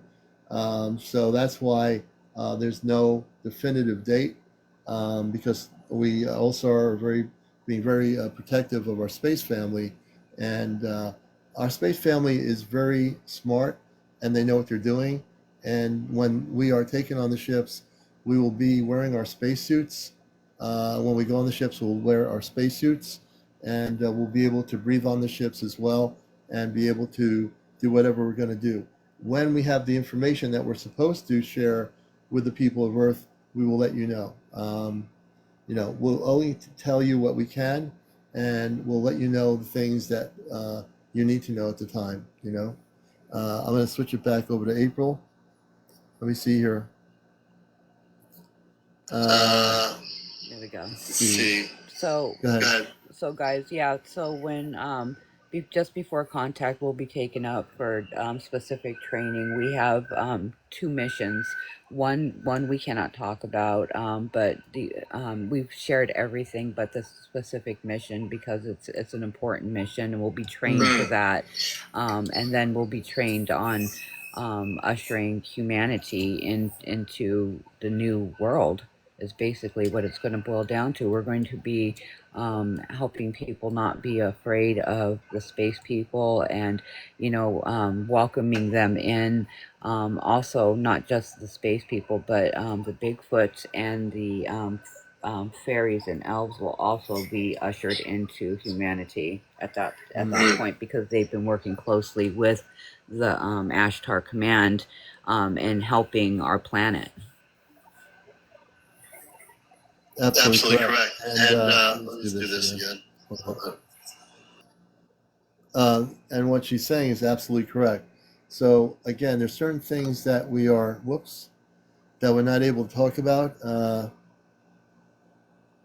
Belly Cheater says, I during the 80s saw in the back of my neighborhood a crew of Bigfoot and was piloting, oh interesting, Bigfoot was piloting a spaceship. That was interesting. Lolo says, will it be all humanity or is it just specific timeline? I will tell you this, that the council, we can tell you this because we already talked about it publicly, and April brought it to us a few weeks ago. The council had a meeting, and the meeting of the council was to choose who was going to speak to the people of Earth, okay? When they made that choice, and April suggested that the commander, me, being a media person that I am and also doing what I do, that, in a humble way, asked them, would they consider having me speak to the people of Earth? And I don't work with any ego here. Everything I do is committed to helping the Earth and helping the people, and that is my core purpose. So they made a decision with Jesus involved in the council that I would speak before the people of Earth. So the way that's going to work is, and I'm going to let April get involved in that part of it. Let me switch it over here. Wait a minute.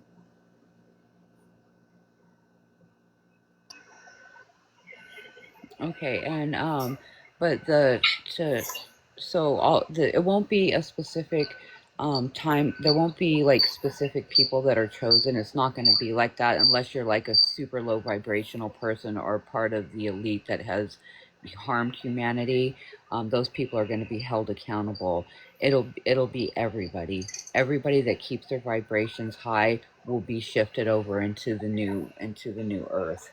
Basically, is what it's going to boil down to. So everybody that is doing good and doing the next right thing, and keeping their vibrations high. They understand that we are human beings and we are not perfect. They get that, okay, guys? So don't be afraid that just because you've made mistakes in your life that you're not going to be shifted over, because that's not the case. They're not looking for that. They understand we are human beings. They understand that we make mistakes and we're not perfect. They get it. That's why they sent us down to live the human experience, so we can experience how you guys are. That's why starseeds exist, so we can learn from you guys. So when the shift happens, the only ones who will not be going and will be staying or be retaught, we're not sure what the command has planned for them exactly just yet, but it's basically going to be everybody. Every good decent person is going to be shifted over into the new world, basically. And the other thing is, I'll put on this, before contact happens, we're going to be doing a major broadcast, not necessarily on TikTok. I will be on a spaceship with 4 Ashtar Command people that the council will select. The council is going to be the one selecting whoever those 4, I don't know who they are, and they will be with me. I'll be sitting at what I appear, I don't know what the control looks like, but I'm imagining it's nothing different than me being on a radio station in front of a control board. So it'll be some sort of advanced control board is what I'm thinking, and maybe they can speak on that from the ship since they're listening. But I think it's going to be some sort of a control board, And what will happen is we'll be able to take over every worldwide broadcasting station on the planet. That's when I'll be able to speak to the whole planet, to billions of human beings. And this is going to be really happening. We don't know when it's going to happen, so because they don't operate in time, our space family. But when it does happen, I know they'll tell me, they'll contact me, I'll be taken on the ship, it'll just happen. And I'll be prepared. I'm prepared to do whatever I'm going to say to do or whatever I'm going to speak of. I am very well versed in my media background, so it'll be to me like being on a big TV station on a spaceship, and I'm broadcasting to the whole planet. And I'll be very much, for me, it's easy. And I'll be probably wearing a spacesuit when I'm doing it. I most likely will be. I'm going to turn it over to April. Wait a minute. Come on now. Okay.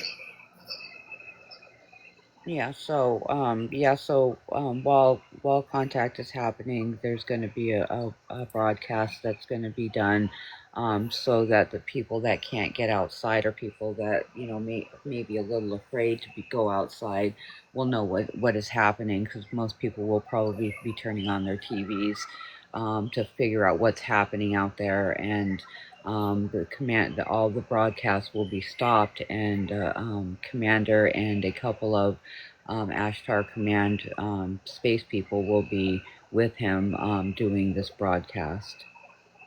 Yeah. So I know it's gonna. I know. Let's do this. I know it's gonna blow some people's minds here, but that's also part of what this show's about: challenging your belief systems. I have a vast background in the subject, probably more than most. That's why I can do a talk show like this, because I'm not some person on TikTok doing a show and I have no idea what I'm talking about. I have a lot of knowledge, and it doesn't come from books. It comes from experiences, sightings, seeing spaceships, meeting, visually seeing men and women in space outfits in my cul-de-sac when I was a kid. These things are real. Now, if I had no knowledge and I just was doing this to have fun, hey, be it, but I have too much knowledge and background in the subject, so I can take any skeptic out there or troll, and I could knock your matrix down in 2 seconds. Don't even try to challenge the commander if you are a troll or a skeptic, because you're never going to win anything. It's not going to happen. You know what I mean? Plus, you'll be out of here in 2 seconds anyway, because I host the show, and I can knock you right out, C something. Let's see. C. Okay.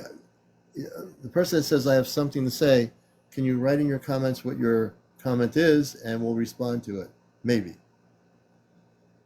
So you see how the UFO look about your picture.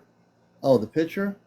That's just an artistic rendition of UFOs, of spaceships, but there are many different types. In reality, there are many different types of spaceships that look way different than that picture.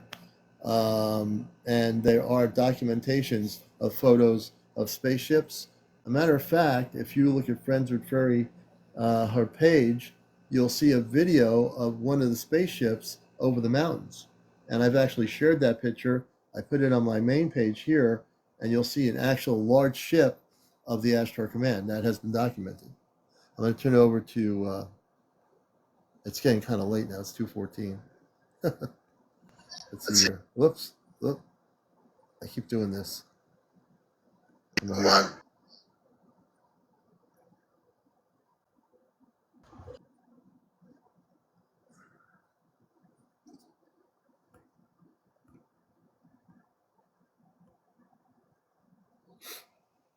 Hold on a minute. Okay. Oh, we got it. Go ahead. They're laughing at you. They're laughing.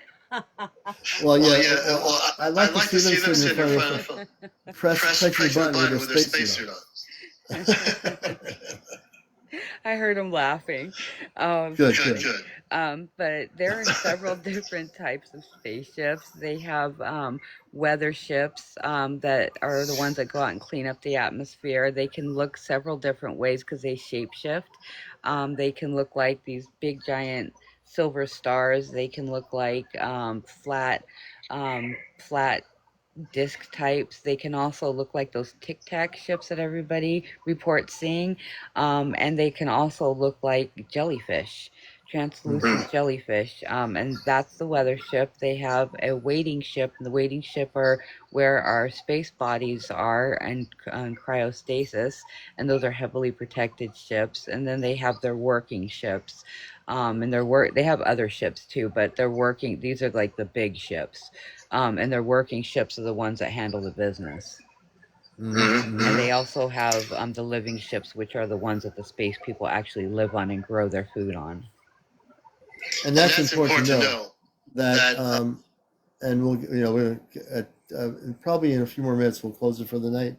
That they're vegetarians. Our family, they eat vegetables, and so even when contact happens, they know that people on this earth have different eating habits, and they are respectful of that.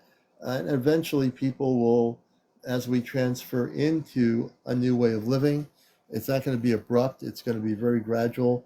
Our space family respects that, and we're all going to be working together, and you're going to learn a lot of different things other than what you were taught on this earth for this current human history. The history you're going to learn is the history about the stars, the history about different things in the universe, the history about being able to travel from one place to the other and visit other people on other planets that live in peace. And it's going to be such a beautiful transition, and everything will not be abrupt. It will be gradual. So it's not like, okay, you're not going to have any cars anymore. You're not going to, take a trip on a plane somewhere to Europe or whatever. Everything's going to be gradual, and everything's going to be done in a way that everyone's going to learn new things. And it's going to be a reuniting of our planet Earth with our space family. And many people have to realize that you all have space families somewhere in the multiverse. You just haven't met them yet. But as you become more elevated in your consciousness, as you become more awake, as you become more unblocked in your consciousness, you'll be able to connect, and your family, from whatever planetary system they're from, will be able to connect with you. We're not just talking about your Earth-based biological family. We're talking about the star family that you have everywhere beyond Earth. I'm going to turn it over to April for a final thing, and then we're going to try to get some sleep, I think. Let me do this here. Unless they want to take me on the ship for a trip. All right, guys, I just wanted to tell everybody to have a great night. I just wanted to pop in and, just remind you guys that, contact is not going to be a scary thing. It's going to be a beautiful thing. These guys are coming with love and light.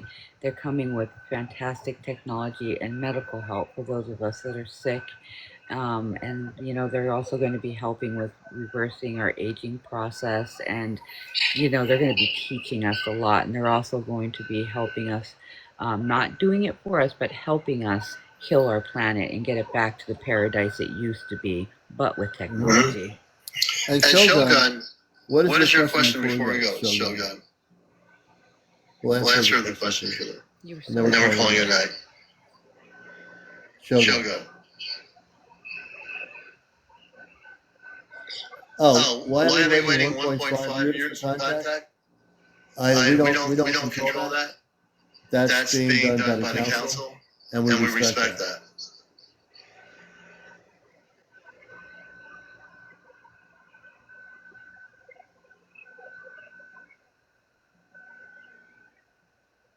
They're also waiting for the rest of the space people to arrive. Right. That's the other thing. Coming every day. There's a lot of spaceships coming. That's the other thing I forgot. So the answer to your question, Scooby, they're waiting for the other major fleets of the star people. Once all the fleets get here, then the contact will happen.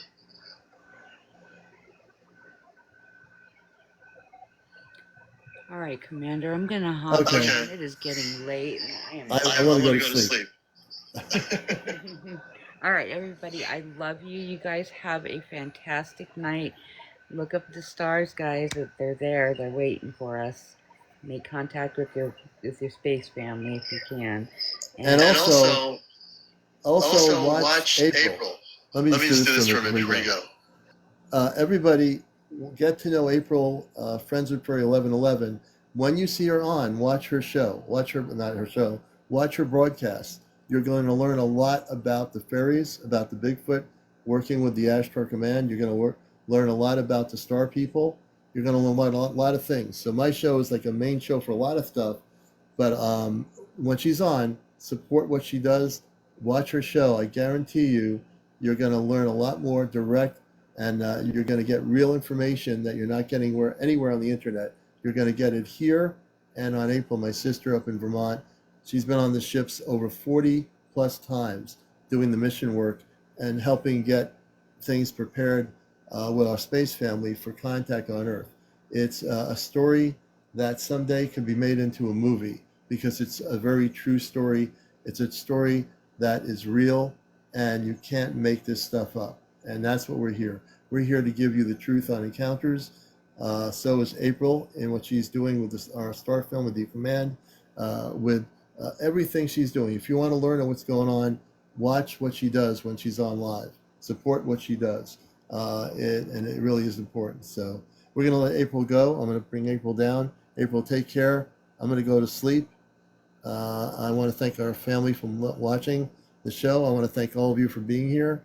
I really need to get some rest here. And hold your questions for tomorrow night, okay? We'll be on at 11 o'clock tomorrow, and we'll be back on with another show here of Encounters. We love you all, no matter who you are, where you are. I do love you all. The command loves you all, and they are here with you. Good night, everybody. Be well, all right?